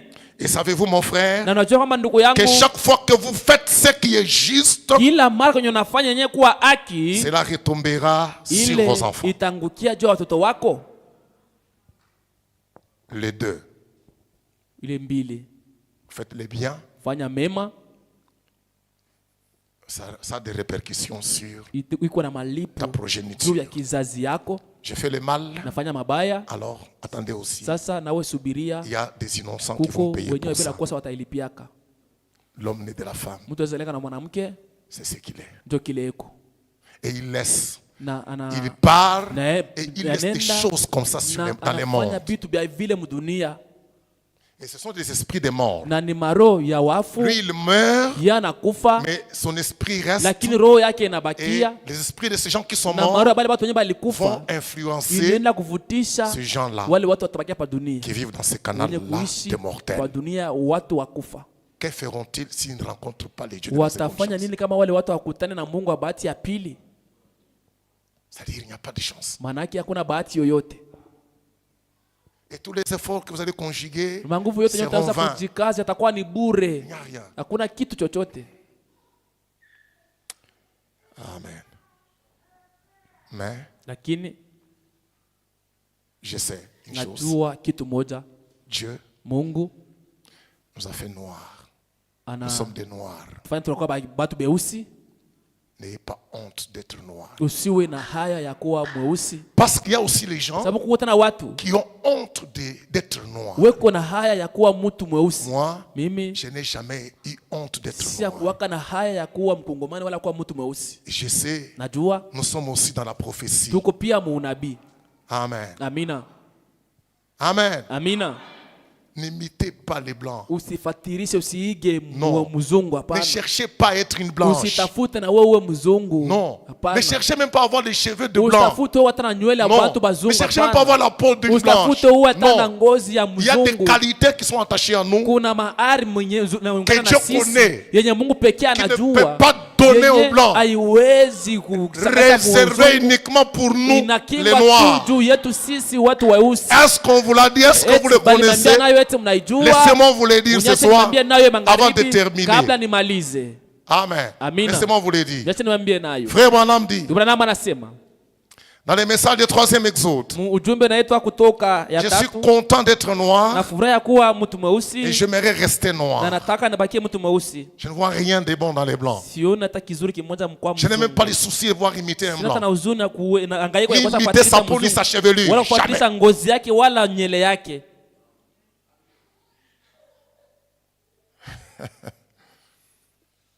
Frère Branham dit dans le message du 3e Bwana mama anasema exode, ujumbe naitwa kutoka ya tatu,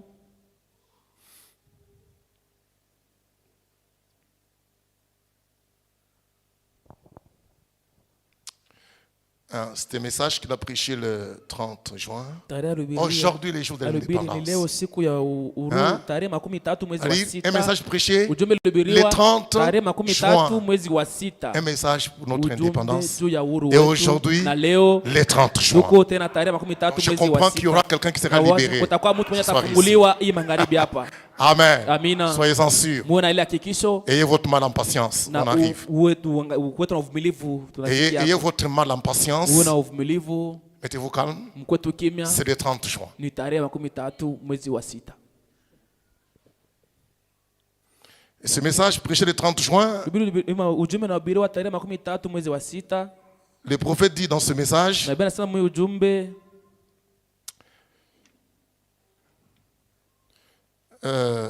je vais commencer par les paragraphes à l'année 63. mwaka 63.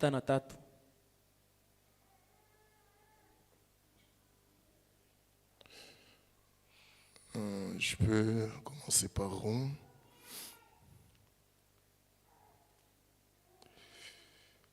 Vraiment parler du complexe que souffraient les Noirs en Amérique. Mko nasemea juu ya kuchanganikiwa kulikuwa na uishi mu Les Marekani. Noirs commençaient à souffrir d'un complexe devant les Blancs. Mweusi yako na kuchanganikiwa najiona saa sisikie starehe mbele ya mzungu. Intoxiqués par un prédicateur du Mwenyewe nom na- de Vutishwa qui là? na mhubiri mmoja hivi Martin Luther King. jina ya Martin Luther King. Nous ne parlons pas du messager Martin, ni Hatusemeje de Luther, ujumbe ya non. Martin wala ya Mais Luther. un prédicateur noir aux Lakini États-Unis, mhubiri mweusi alikuwa mu Marekani. du nom de Martin Luther King, Jina il était Martin noir. Luther King alikuwa mweusi. Et il était en train de révolutionner les Na Noirs. alikuwa anatombosha watu Comme weusi. pour dire non, nous sommes des Ndio esclaves, kusema non, si nous tuko voulons watu, tous tuko batumwa, aller dans les tutapenda écoles où il y a wote, le twende blanc. mashule kwenye kuko bazungu. Alors qu'on avait fait des écoles pour les Noirs. Hapo kulikuwa mashule juu ya weusi. Le prophète dit que ces écoles-là qu'on avait données aux Noirs, c'était des Nasema, belles écoles. ile masomo walipataka watu beusi ilikuwa ni mashule moja nzuri. Le frère Branham dit là, Ndio bwana anasema pale Je peux commencer par les paragraphes Naweza anzia kifungo yake 62 pour avoir l'image de ce que j'ai dit. 62 Il dit, mais cet homme, asema lakini ule si seulement je pouvais lui parler, kama mtu anaweza ongea naye, il entraîne ces précieuses personnes au nom de la religion dans un piège mortel leka watu mjina kidini mumteko moja ya kufa ama kukifo, où il va les faire tuer, où il va faire tuer des milliers atenda kuisha umati ya watu katikati yao, des victimes des églises. watirika wa makanisa, Les victimes des églises watirika wa makanisa par des prédicateurs. kupitia wahubiri. Et ils ne saisissent pas, ils ne saisissent que, Na weko nakamata tu, ils ne saisissent que le côté naturel. weko nakamata tu ni ngambo tu ya nje ya mwili. Cet homme, ce frère de couleur, Mtu ule ndugu mweusi, quand ce grand soulèvement a eu lieu en Louisiane, wakati ile matendo ilifanyika pale mu Louisiane, j'étais là à l'époque. nalikuwa pale mule wakati, Il y a un prédicateur de couleur, kuna mhubiri mweusi, un brave et précieux frère qui ndugu s'était mmoja levé wa là. Mungu na wadamana alisimama pale Il avait dit, na alisema, il avait demandé à la milice, aliomba milisa, il leur dit, ses frères noirs, anaambia ndugu zake weusi, les milices qui étaient là, wale wandugu wake walikuwa pale, il dit, anasema puis-je leur parler? eti naweza ongea nao, C'est mon peuple. ni watu wangu. Ce vieux prédicateur s'est tenu là, il a dit, Ule mhubiri asimama pale na akasema, jusqu'à ce matin, mpaka ya asubuhi je voudrais dire que je n'ai jamais eu honte de la couleur de ma peau. kwamba si akuwaka na haya ya rangi ya ngozi yangu. Mon créateur m'a fait tel que je suis. Muumbaji wangu ameniumba hivi niko. Et Frère Nam dit, Ndio bwana anasema c'est ainsi que Dieu veut que l'on reste. ni vile Mungu anataka tubakie. C'est ainsi qu'il veut que chaque homme Ni reste. vile anapenda kila mwanaume abakie vile eko. Il a fait de fleurs blanches. Aliumba maua Il a fait mweupe, de fleurs bleues. aliumba maua eko ya bleu, Il a fait de fleurs de toutes aliumba couleurs. maua ya marangi ya Ne chana chana. les hybridez pas. Lakini michangwa msichange Ne changanishi, les croisez pas. msichanganishe. Vous agissez contre la nature. Huku napinganisha maumbile na vile Mungu aliumba. Il a dit, ce Alisema, prédicateur a dit à ses ndio frères, aliambia ndugu zake, je n'avais jamais eu honte de la couleur de ma peau jusqu'à ce matin. si ya kuwaka na haya ya rangi yangu mweusi mpaka ya asubuhi. Quand je vois mon peuple se soulever et faire les choses qu'il fait présentement, Ninapoona watu wangu wanasimama wanafanya vitu vyenye wanafanya mwi cela me wakati, fait honte. ile nipatie haya. Frère Nam dit, je pensais Bwana anasema nilikuwa nawazia, que Dieu bénisse cette voix-là. Mungu abariki ile sauti ile. Il a dit, Alisema vous allez seulement causer des troubles. utaweza kuleta tu mfujo mvuruko. Considérez les écoles qui sont ici. Utazamia mashule yenyewe kwa hapa. Si nous n'avions pas d'école, dit-il, Ikiwa tuweza kuwa na mashule ce aliposema, serait autre chose. iliweza kuwa kitu ingine. Mais qui Lakini dispose les meilleures écoles ici à nani Louisiane? anatia mashule nzuri hapa Louisiane? Prenons l'exemple de notre ville, Chèvreport. Mfano ya Neville Chèvreport. Il y a une école de blanc là-bas qui est une vieille école. Kuna shule moja wazungu iko pale, kwa shule moja zamani, Ils ont construit une autre. wanajenga ingine. Ils n'ont pas un seul instrument, Hawana na un seul kyombo équipement moja. de jeu pour les enfants. Hawana na mavazi tu moja juu ya mchezo ya watoto, Nous avons la cour pleine ici. lakini tuko na kiwanja yenye ya kuyala hapa. En outre, Na namna on ingine nous a construit une immense piscine en marbre pour nos enfants. bana tujengea tena pisini kichema moja ya bei ya damani juu ya watoto wetu, Et nous avons les meilleurs enseignants possibles. na tuko na walimu wazuri wenyewe wanawezekana. Pourquoi voulez-vous aller là-bas Walimu napenda kuenda kule, pendant que nous avons les meilleures choses na ici? japo tuko na vitu vizuri hapa. Qu'est-ce qui vous prend? Nini iko na kuchugua na kukamata? Demanda-t-il. Akauliza. Frère Nam dit, et ces gens-là Tu wanaambia wale watu ont tout simplement fait watu ah, walifanya tu et ils ont étouffé sa voix. na wakazimisha sauti yake. Voilà, voyez, Ona, mnaona une fausse inspiration. ni uvuto mbaya. Ces gens étaient des esclaves. Wale watu walikuwa watumwa, Ce sont mes frères et mes sœurs. ni wandugu zangu wa dada yangu. S'ils étaient des esclaves, Kama walikuwa watumwa, moi, Branham, je dirais, mimi naweza sema allons tout simplement nous joindre à eux pour descendre dans la rue et protester contre cette chose-là. tuende tu wote tujitupe barabarani sisi wote na tuende tupunganisha ile kitu ile. Mais aujourd'hui, ils ne sont pas esclaves. Lakini leo hawana watumwa, Ce sont des citoyens qui ont les mêmes droits que n'importe qui. qui d'autre? Ni washiriki wenyewe kuwa na sheria kama vile mtu yeyote. Mais c'est juste un tas d'inspiration venant de l'enfer. Lakini inakuwa tu ni kifurushi moja au uvuto yenye natoka mgena. Pour amener un million d'entre eux à se faire tuer. Ya kupeleka milioni moja kati yao wende wakauawe. Il déclenche une révolution. Na wao wanapeleka pale maendeleo moja fulani, hakika ile haina sawa. Les hommes et les femmes ont leurs droits respectifs. Wanaume na wanawake weko na haki yao wenyewe kwa kwao. Nos frères de couleur, wandugu yetu weusi, nos frères japonais, wandugu zetu wa Japon, les jaunes, watu wenye kwa rangi ya les jaune, blancs, wazungu, les noirs, weusi, qui qu'ils soient, awe watu gani wote, il n'y a pas de différence à cause de la couleur. Atanyisho kwenye angalia rangi. Pour notre Dieu. Nous venons tous d'un seul homme, Adam. Mais si Dieu nous a séparés et a rendu nos couleurs différentes, restons ainsi. Si j'étais jaune, je voudrais bien rester un Japonais ou un Chinois. Si j'étais un homme de couleur, je voudrais rester ainsi.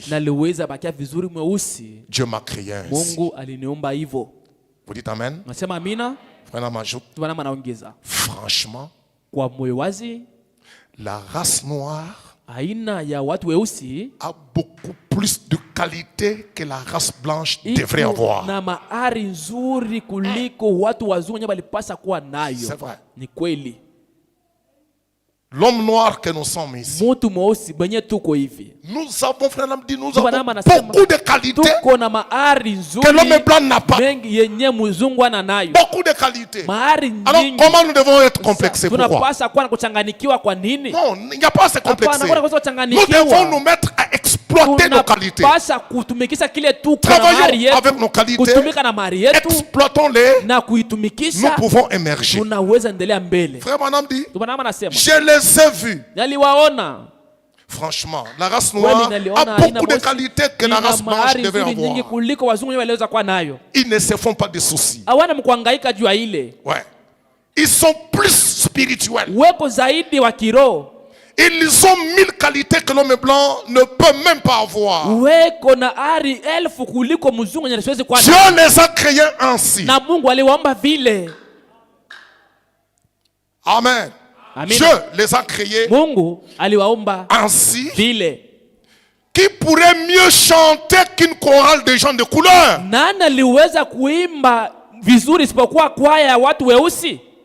Où peut-on trouver de telles voix? Je les ai vus venir de contrées lointaines. Ils ne savaient pas distinguer la main droite de la main gauche. 30 ou 40 tribus différentes. Ils ont chanté de telle manière que le maître qui se tenait là ont dit, je ne peux pas égaler ces gens. Ils ont formé des chorales pendant des années. Et l'un aura une note plus élevée, l'autre une note plus basse et tout. Et il dit, écoutez ça. C'est vraiment parfait. Même dans une langue différente, ils sont doués. Les noirs.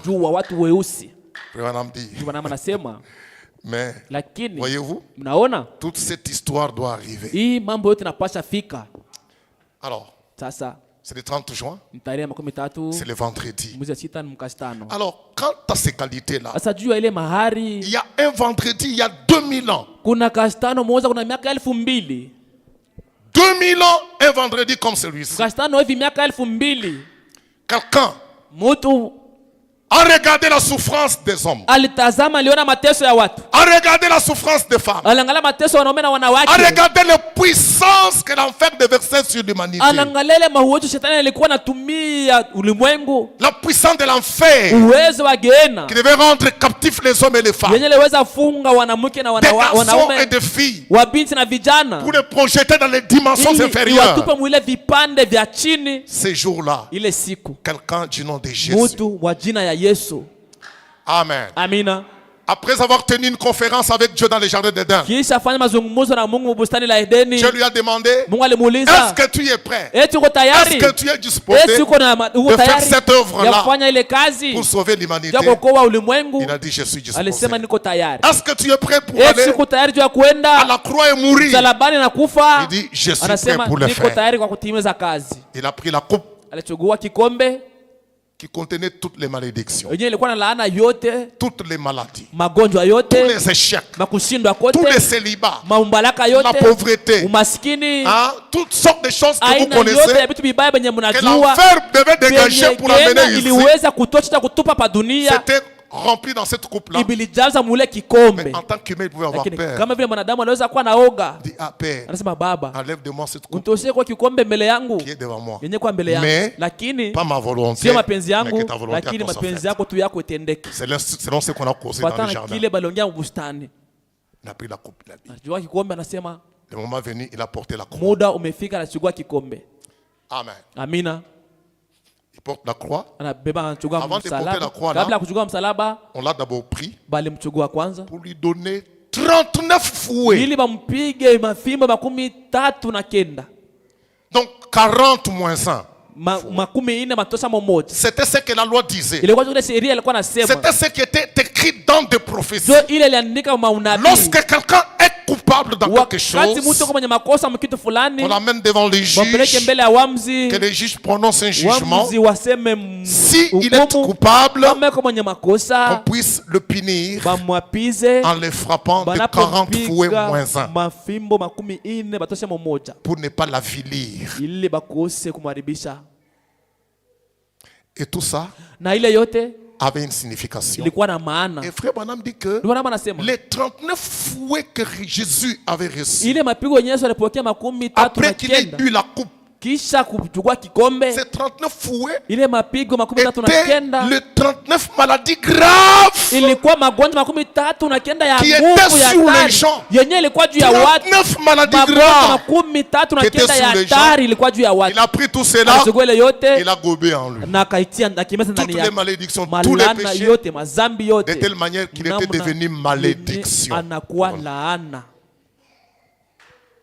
On l'a étalé pour le fouetter. Wanamtandika ili On était en train de fouetter chaque maladie. wanapiga kila magonjwa. Chaque fouet représentait Kila une maladie. fimbo ilikuwa na maana magonjwa. Toi, sida, Wewe ukimwi, soie, pokea. hémorroïde, Hemorrhoid, soie, pokea. myome, Myoma, roi, banapiga. stérilité, Kukosa kuzala, banapiga. diabète, Diabete, banapiga. rhumatisme, Rhumatisme, banapiga. et tout ce que vous hernie, Hernie, soie, banapiga. et tout ce que vous avez Na comme maladie, yote kama vile chacune des magonjwa, maladies kila moja a magonjwa reçu un fouet. ilipokea mapigo. Donc Dieu commençait à Mungu punir chaque alianza maladie. kuapiza kila magonjwa. Punissant chaque maladie Akiapiza kila qui magonjwa. pouvait venir même de votre famille. Iliweza kutoka hata mjamaa Qui yako. devait venir comme prédisposition familiale. Tayarisha mwile Devait jamaa subir une punition. ilipasha pikia Être mapizo, fouetté kupigwa avant d'être cloué à la croix. kabla itundikwe msalabani.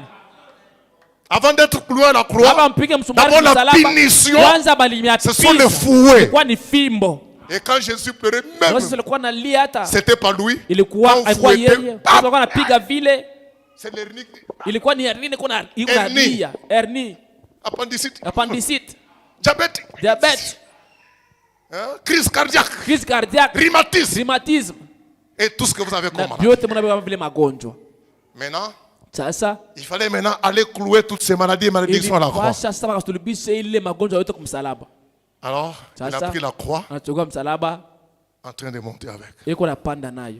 qui représentait Ilikuwa na tous les fardeaux que mfano moi je ne ya devais pas porter. mizigo yote mimi niliweza chukua. C'est vendredi-là, Ile mkastano ile en train de partir avec. iko naenda nayo Et na un bout de la croix kipande moja msalaba était en train ilikuwa de rebondir sur la terre. ilikuwa na kufuata na En train tukufuata de na frotter sur kukutika la pa terre. na kukutika pa bulongo. Frère Branham dit, Ndio maana anasema pour être en train de couvrir juu ya le kwanza sang kufunika wa damu qui coulait de ses épaules meurtries, yenye ilikuwa natiririka tokea mabeka yake, qui ilikuwa na descendait vidonda, de sa tête ilikuwa na couronnée suka d'épines, tokea kichwa kulikuwa natoka damu kupitia pour miba, tracer un sentier, juu ya kupasula njia, un sentier ensanglanté, njia yenye kupimiwa kwa damu, couvert de sang, yenye kufunikwa na sur damu, lesquels les élus devaient marcher. mwenye wachaguliwa walipasha Un chemin tembelea, qui va amener njia au yenye ciel, tapeleka qui kumbingu, va amener à d'autres, à la dimension tapeleka céleste, mkiwango ya mbingu, pour suivre ce sentier je sacré, kufuata njia yenye kutolewa yenye kwa safi, tracé par le bout de la croix. yenye inapasuliwa kupitia Pendant qu'il chombo était ya en train de msalaba. partir, Wakati tulikuwa naenda, cette croix ile en msalaba train de tracer une ilikuwa ligne napasula mstari ama njia couverte de sang. yenye kufunikwa na damu. Mais Jésus, Lakini Yesu il arrive quelque part anatoka fasi moja fulani, fatigué.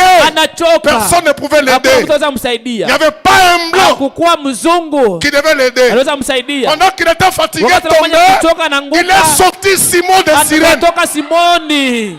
Simon de Cyrène est sorti. Sirene mnatoka Un homme noir mtu mmoja mweusi qui avait des qualités alikuwa na que l'homme mahali blanc ne peut pas yenye avoir. mzungu alikuwa kuwa nayo. Comment je peux envier un homme blanc? Jamais. Tamania mzungu namna gani? Jamais je peux pas envier un homme blanc. Siwezi tamania mzungu. Je veux moi connaître les qualités nijue niwe de l'homme hali noir. ya mtu mweusi. L'homme noir, Mtu mweusi Simon de Cyrène. Simoni wa kusirene. Il venait du champ Alikuwa anatoka kushamba avec sa gibecière. na mfuko yake. Il arrive sur le chemin. Anafika mnjia. Il voit cette œuvre-là. Anaona ile kazi. Il regarde Anaangalia Jésus, Yesu, le Rédempteur béni, mkombozi mwenye les kubarikiwa, sauveurs de mwokozi l'humanité, wa ulimwengu, les racheteurs, les racheteurs, wenye et kukomboa ceux qui sont na esclaves. wenye kwa watumwa. Alors Sasa que tout le monde l'avait fouillé, les blancs avaient wote fouillé. walikimbia, wazungu walikimbia. Et frère, on va faire mention de Ndio maana ça. mtatandika hii ataisema ile. Un frère Nam l'a dit. Ndio maana hata naye anaisema. L'homme noir s'arrête. Mtu mweusi anasimama, Il prend sa gibecière, anavaa mfuko yake, il dépose par tia terre. pembeni, anatia Il chini, s'avance vers Jésus. anatembea kwa Yesu. Patie. Je vais aussi t'aider à porter cette croix. Mimi nitakusaidia kuchukua msalaba. Jésus le regarde Yesu en face. anamwangalia mbele. Il y a plus de 2000 ans, Kuna miaka 2000 il inapita. prend la croix. Anabeba msalaba, Il lui donne anampatia Simoni. Simon de Cyrène, Simoni de mais Sirene anatia, il marche aussi anaanza sur ce tembea sentier. naye pa ile njia. Anatembea. Après un temps, Kisha wakati mmoja il regarde Jésus, namwangalia Yesu, il remet et il part. anamrudishia na anaenda. Cette chose-là, Ile kitu ile, même si le blanc ne connaissait pas ça aujourd'hui, hata kama mzungu ajue ile leo, même si la terre a oublié ça, hata kama dunia inasaulika il n'y ile, a aucune autre écriture de la Bible qui parle de Simon de Cyrène, andiko wengine Biblia inasema juu ya Simon de Sirene, si ce n'est cette seule écriture-là de kama la haina Bible. tu ile andiko pekee ya Biblia, Cette petite séquence seulement. ile tu kipande kafupi kadogo. Simon de Cyrène Simon de Sirene aida Jésus à porter alisaidia sa Yesu croix. kuchukua msalaba Point wake, très, c'est fini. na pale nuta C'est inamalizika. tout ce qui est mentionné dans la Bible. Yote inaandikwa Biblia. Plus de 2000 ans après, Kuna miaka 2000 inashapita. Paul est venu, il est passé. Paulo anakuja anapita, Martin est venu. Martin anakuja, Colomba est venu. Colomba anakuja, Luther est passé. Luther anakuja, Donc Wesley est venu. Wesley anakuja, Et après Branham na vient. kisha Branham anakuja. Il va nous parler maintenant de Simon de Cyrène. Anatusemea sasa juu ya Simon de Sirene. Amen. Amina. Écoutez maintenant. Msikie sasa. Frère Branham dit, Branham anasema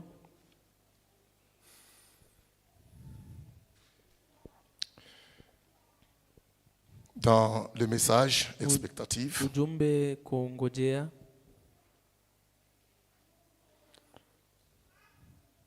du 17 tarehe août 17 mwezi wa 8 52. mwaka 52.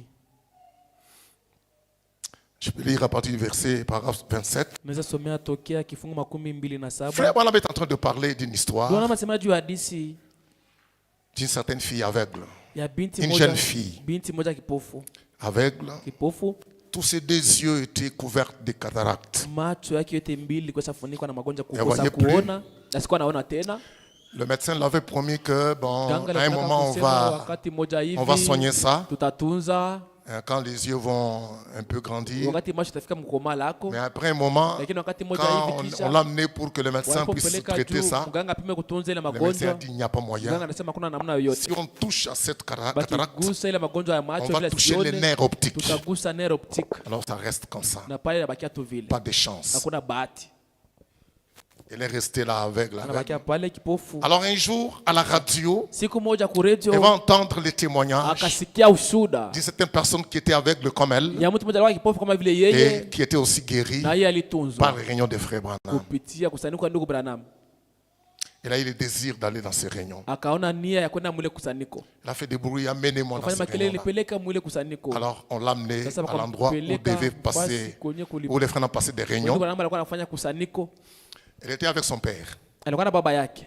Maintenant, dans cette foule-là, Sasa mwile kundi ya batu elle tenait son père à la main. alikuwa anamkamata baba yake Maintenant, mkono. dans les bousculades, Sasa mkusukumana byote, quelqu'un est venu entrer mtu entre elle et son père, kati yeye yule binti na baba yake séparé. Alors, banaachana. elle était perdue dans la Sasa foule. mwanamke anapotea mubatu. Alors, aveugle, imaginez-vous, Sasa wazia mtu une kipofu grande foule na batu ba mingi que drainaient les frères Branham dans ces campagnes. balikuwa wanamsikiliza Branham mwile Maintenant, kampeni. cette fille est perdue. Sasa ile binti Son akapotea, père ne connaît même plus baba où est-ce yake qu'elle ajue est. tena atampata binti wake Alors, elle a wapi. commencé à Sasa tâtonner là. akaanza dans cette foule-là. kutangatanga mubatu Oh, et mon pale, père. baba yangu Oh, comment je vais trouver papa? tampata je baba. Comment je vais trouver? Parce que leur Sababu- bus venait d'une ville lointaine. Basi Il alikuwa venait anatoka de la ville de Memphis. muji ya Memphis kule mbali kabisa. Où est-ce que, comment je vais arriver au Je bus? taweza fika kwenye Comment gari? je vais trouver mon Je père? tampata baba yangu? Comment je vais trouver même les guérisseurs Je divins? tampata hata mponyaji wa mbingu? Non, les guérisseurs, elle appelait Frère Nam Alikuwa guérisseur anasema divin. mponyaji wa mbingu. Alors, Frère Nam était dans l'église en train de alikuwa tenir mkanisa la ligne de prière. eko na kia mstari Pendant ya que cette fille kuombea était watu. perdue Wakati ile sans binti repère. alipotea bila tena nafasi anaweza kutazamia. Maintenant, en train de tâtonner partout dans la Eko foule là. natangatanga fasi Les yote gens kwa la watu. bousculaient ici. Watu wanamsukumia là, huku, wanamsukumia Et on l'a kule. éloigné, tellement Na éloigné. wakampeleka éloigné. mbali mbali kabisa. Maintenant, Frère Branham, Sasa ndugu Branham sans une conduite, anasikia ongozi de sortir dehors. ya kutoka Il nje. sort dehors. Anatoka nje, Il sort dehors. anatoka nje, Il va quelque part, il se anaenda fasi tient. fulani anasimama. Il voit cette fille en train de venir. Anaona ile binti iko nakuja, Eh, unatankatanka, iko nalia. c'est qu'on y a aux gens. Anaji- Pardon. anabukana On a na bantu, bousculé. anabeba msamaha, anabukana na huyu anamsukumia huku. Frère Branham Ndugu Branham s'est mis sur la même piste anasimama pale pande vers moja la moja. fille là. Iko natazama anatembea mbele ya yule binti. Maintenant, Sasa, quand il avance, wakati la fille est anapotembea en train de venir en binti tâtonnant. naye iko nakuja, iko Frère Branham natankatanka. avançant vers Ndugu elle Branham naye dehors. anatembea mbele yake Elle akutana arrive naye au point pale de nje. cogner Frère Anafika Branham. karibu, anapenda tena kubumbana na ndugu Elle Branham. dit, merci, pardon, Anasema, pardon, pardon, asante, pardon. msamaha, msamaha, msamaha. Branham la tient. Ndugu Branham anamkamata. Il dit, qu'est-ce qu'il y a, ma fille? Anasema kuna nini binti wangu? Il dit, non, Anasema hapana. je suis en train de chercher Ngo papa. tafuta baba. J'étais venu avec lui. Tulikuwa naye. Maintenant, je ne sais plus Sasa le sijui tena retrouver. tampata namna gani. Je ne sais même plus où se Sijui trouve hata le wapi bus kwenye kuko gari qui nous avait amenés yenye ici. tuleta hapa. Mais qui peut m'amener même chez Nani chez les anaweza- guérisseurs? anaweza Si on nipeleka- m'amène chez les basi guérisseurs nipeleke hata divins, kwa mponyaji wa s'il mbingu prie pour moi, akinyombea, je vais retrouver mon père. nitamwona baba yangu. Un homme l'a saisi. Bwana anamkamata. Lui dit, comment tu as Anasema, appris je, ces divins, ulijifunza- ces ulipata guérisseurs habari divins? juu ya yule mponyaji wa mbingu? J'ai suivi une information à la radio Alipata habari moja kwenye radio d'un aveugle comme moi qui était ya guéri. kipofu kama vile mimi, lakini Donc j'ai compris alitunzwa. que je dois aussi Nikelewa aller napasa na mimi à ces niende réunions-là. kwa ile makusanyiko, Mais je suis perdu lakini maintenant. napotea hivi. Est-ce que tu crois? Eti unaamini? Bon, est-ce que tu crois dans cette histoire de Eti unaamini l'ange? mwile mambo ya malaika? Un ange qui accompagne ses guérisseurs Malaika divins. Vous dites, oui, wanasindikiza je ule malaika wa crois. mbingu. Ndiyo naamini. Je le crois de tout mon Naiamini cœur. kwa moyo wangu wote. Ok. Sawa. Frère Nam lui dit, Ndio maana anamwambia bon, maintenant est-ce que, sasa eti bon,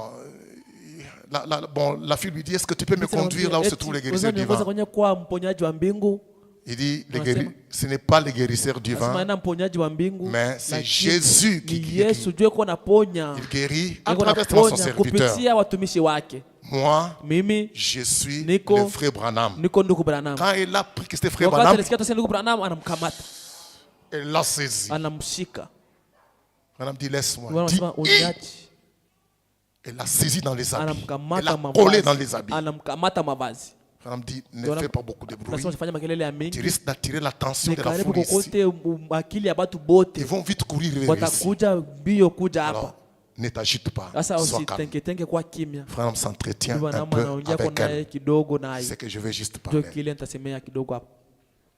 L'histoire, vous lirez ça comme ça. Hadithi nitasema vile, Mais lakini je vais juste nitasoma lire une petite portion là. tu kipande kidogo. Alors, le frère Branham dit, je me Ndugu suis un Branham peu anasema, entretenu avec elle. Nikaongea kwa naye kidogo. pour lui dire ceci. Kwa kumwambia hivi.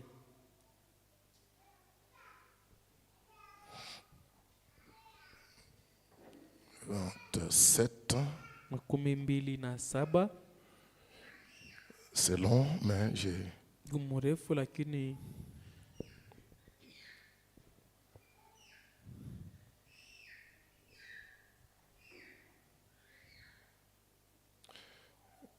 ok.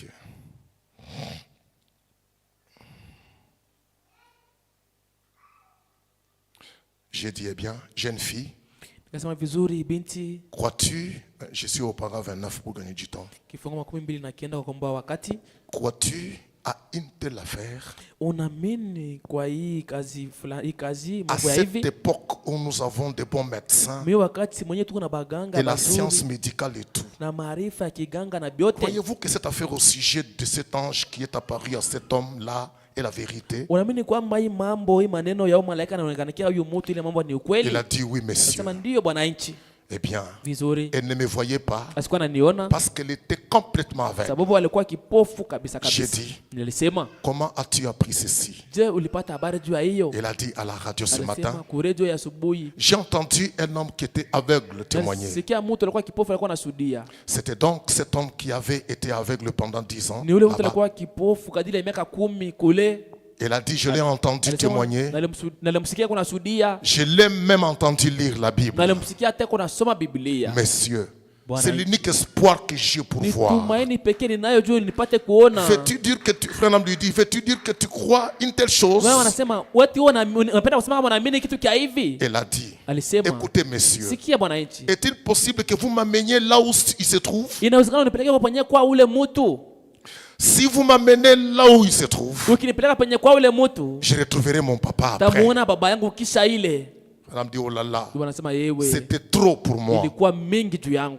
J'ai retourné, elle a dit, je retrouverai mon papa Elle si je parviens à entrer là-dedans. Sitampata baba yangu nikiweza ingia mle ndani. L'expectative. Kongojea. Si seulement elle pouvait arriver là où Dieu était en action, Kama tu aliweza ingia pale penye Mungu alikuwa mkutenda, quelque chose allait se produire. na kitu moja kiliweza fanyika. Je pensais à cet aveugle-là, Na watoto wale kipofu ce ule matin-là, ila asubuhi, alors que j'ai pensé à l'aveugle Japo- Fanny Crosby. na alikuwa na mwazo ule kipofu Fanny Crosby. Hein, la Fanny Crosby qui a chanté Fanny Crosby Ne aliimba, m'oublie pas, Usinisaulike ewe Madame dit, Mwokozi. j'ai pensé à Fanny Crosby Nilimuwazia Fanny Crosby qui était aveugle, qui avait chanté mwenye aliimba Ne m'oublie pas, au doux sauveur. usinisaulike ewe Mwokozi. Écoute mon humble cri. Sikia sauti yangu Pendant mpole. que tu appelles les Wakati autres, unapoita wengine ne m'oublie pas. usinisahau. Toi, la Wewe fontaine chemchemu de mon ya réconfort, nguvu yangu plus que vie pour yenye moi. inapita hata uzima juu yangu. Je me suis dit, Ngalisema cette pauvre jeune fille huyu binti kijana éthiopienne, wa Ethiopia aveugle, que kipofu se tient là. mmesimama pale,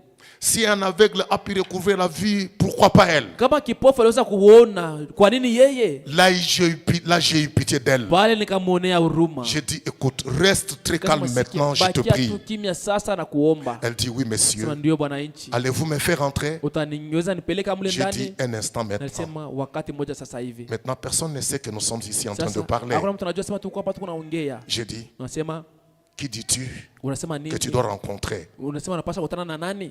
Elle a dit, Alisema le guérisseur. mponyaji. J'ai dit, écoute, Nasema sikia. veux-tu dire que tu veux voir frère Branham? Unataka sema unapenda kumwona ndugu Branham? Elle a dit, c'est lui. Sema ni yeye jo. J'ai dit, Nalisema je suis frère mimi Branham. niko ndugu Branham. Elle m'a saisi comme Akanishika cela kama vile. et elle a dit, j'ai dit, Nalisema écoute, lâche-moi, sikia, lâche-moi. uniache. Elle a dit, oh non, non, Hapana, non. hapana. Elle m'a tenu comme cela, elle a dit, Akamata vile na anasema, non.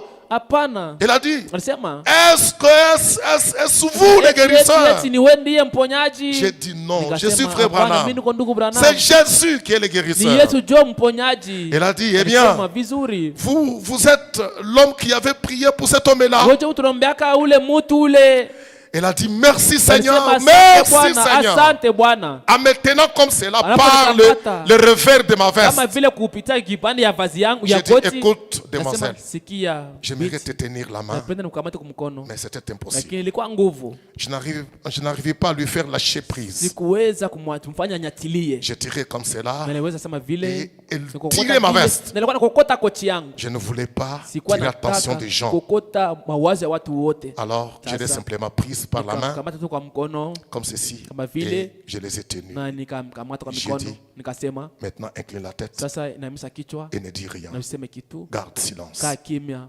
Voyez, Naona j'ai dit, nasema parce que les gens vont sababu rouer ici, watu watazunguka hapa fanya alors je ne serai makelele. pas en mesure Sasa de prier sitakuwa pour toi. kiwango ya kukombea.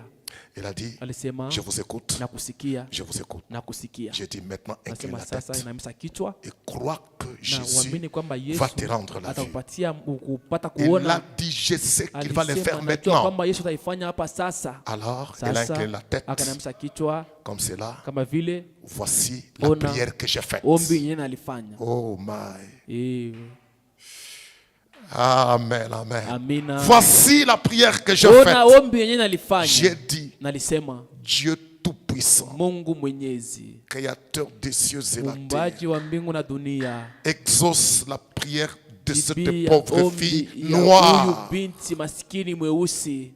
J'ai dit, Nalisema il y a quelques 1900 ans, kuna miaka 1900 ya miaka, une vieille croix rugueuse passant dans les rues de Jérusalem, salaba moja ilikuwa natembea mubarabara ya Yerusalema, effaçant les empreintes de pas ensanglantés de celui qui l'a porté. ikizimisha matua ya mtu ilikuwa inavuisha damu, ilikuwa inaichogua ile msalaba Sur son chemin, tandis qu'il montait la colline, jiani yake, na japo alikuwa anapanda son kumlima, petit corps frêle tomba sous le poids du grand fardeau. na mwili wake mzaifu kaanguka juu ya ile muziko mzito, Il ne pouvait pas aller plus loin. hakuweza enda tena mbali Il kabisa, saignait. alikuwa anavuisha Il damu, portait une couronne d'épines sur sa tête. alikuwa anafunika kwa taji ya miba kichwani Et kwake, ses épaules étaient écorchées. na mabeka yake ilikuwa mzaifu wenye kuchoka, Son dos saignait. na mkungo yake ilikuwa Il natosha était damu, meurtru et blessé. na alikuwa mwenye kugonda na mwenye kumiwa, Le sang coulait dans la rue. damu ilikuwa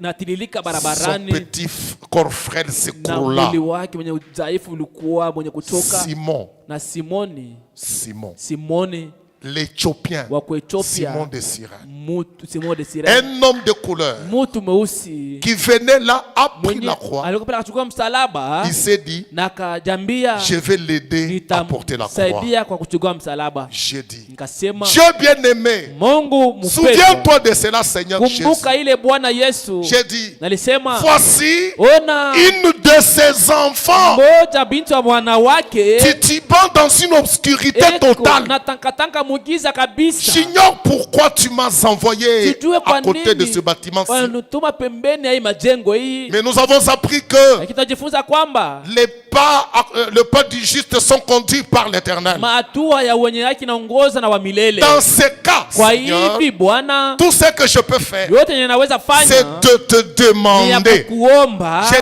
te prie na de kuomba rendre la vue upatie à kuona cette pauvre jeune huyu fille. binti kijana, Accorde-le, Seigneur, uiruhusu Bwana, les vibrations du na cancer msukosuko ya kansa, ou des tumeurs qui Voilà, étaient dans ses yeux, vivimbo vyenyewe vilikuwa macho yake, des cataractes ont cessé. vitambulisho vya macho kukosa C'était kuona le seul moyen ikasimama. que j'avais pour reconnaître cela à cette époque. Ndio ilikuwa namna pekee ya Usabe. kutambua ile mwile wakati. Mnajua, Laissez-moi vous dire, mwacha tu nimwambie, ne peux pas être aveugle. unaweza wazewa Tu ne peux pas être aveugle ici. hawezi kuwa kipofu hapa, Mais sache que tu es noir. lakini unajua kama mtu mweusi. Oui, frère Ndio. Bonham dit, Ndio maana anasema les biens que vous faites vile mwenye unapenda fanya vont retomber sur unafanya votre progéniture. vitafuata kizazi yako. Nous avons un arbre généalogique. Tuko na kizazi moja Nous kinapangwa sommes pale, représentés dans les Écritures. tunasimamishwa na sisi. Nous avons des maandiko. qualités que l'homme Tuko blanc n'a na pas. ari yenye mzungu ana nayo. Nous sommes un peuple croyant. Tuko taifa yenye kwa Nous avons la foi facile plus que le tuko na blanc. imani mwepesi kupita wazungu. Aujourd'hui, tu es là. Leo kwa Peu hapa, importe la circonstance, ijapokuwa peu majambo, importe la maladie, ijapokuwa peu magonjwa, importe la durée du ijapokuwa fardeau. urefu wa mzigo, Aujourd'hui, leo c'est les jours de ni siku ya l'indépendance. uhuru,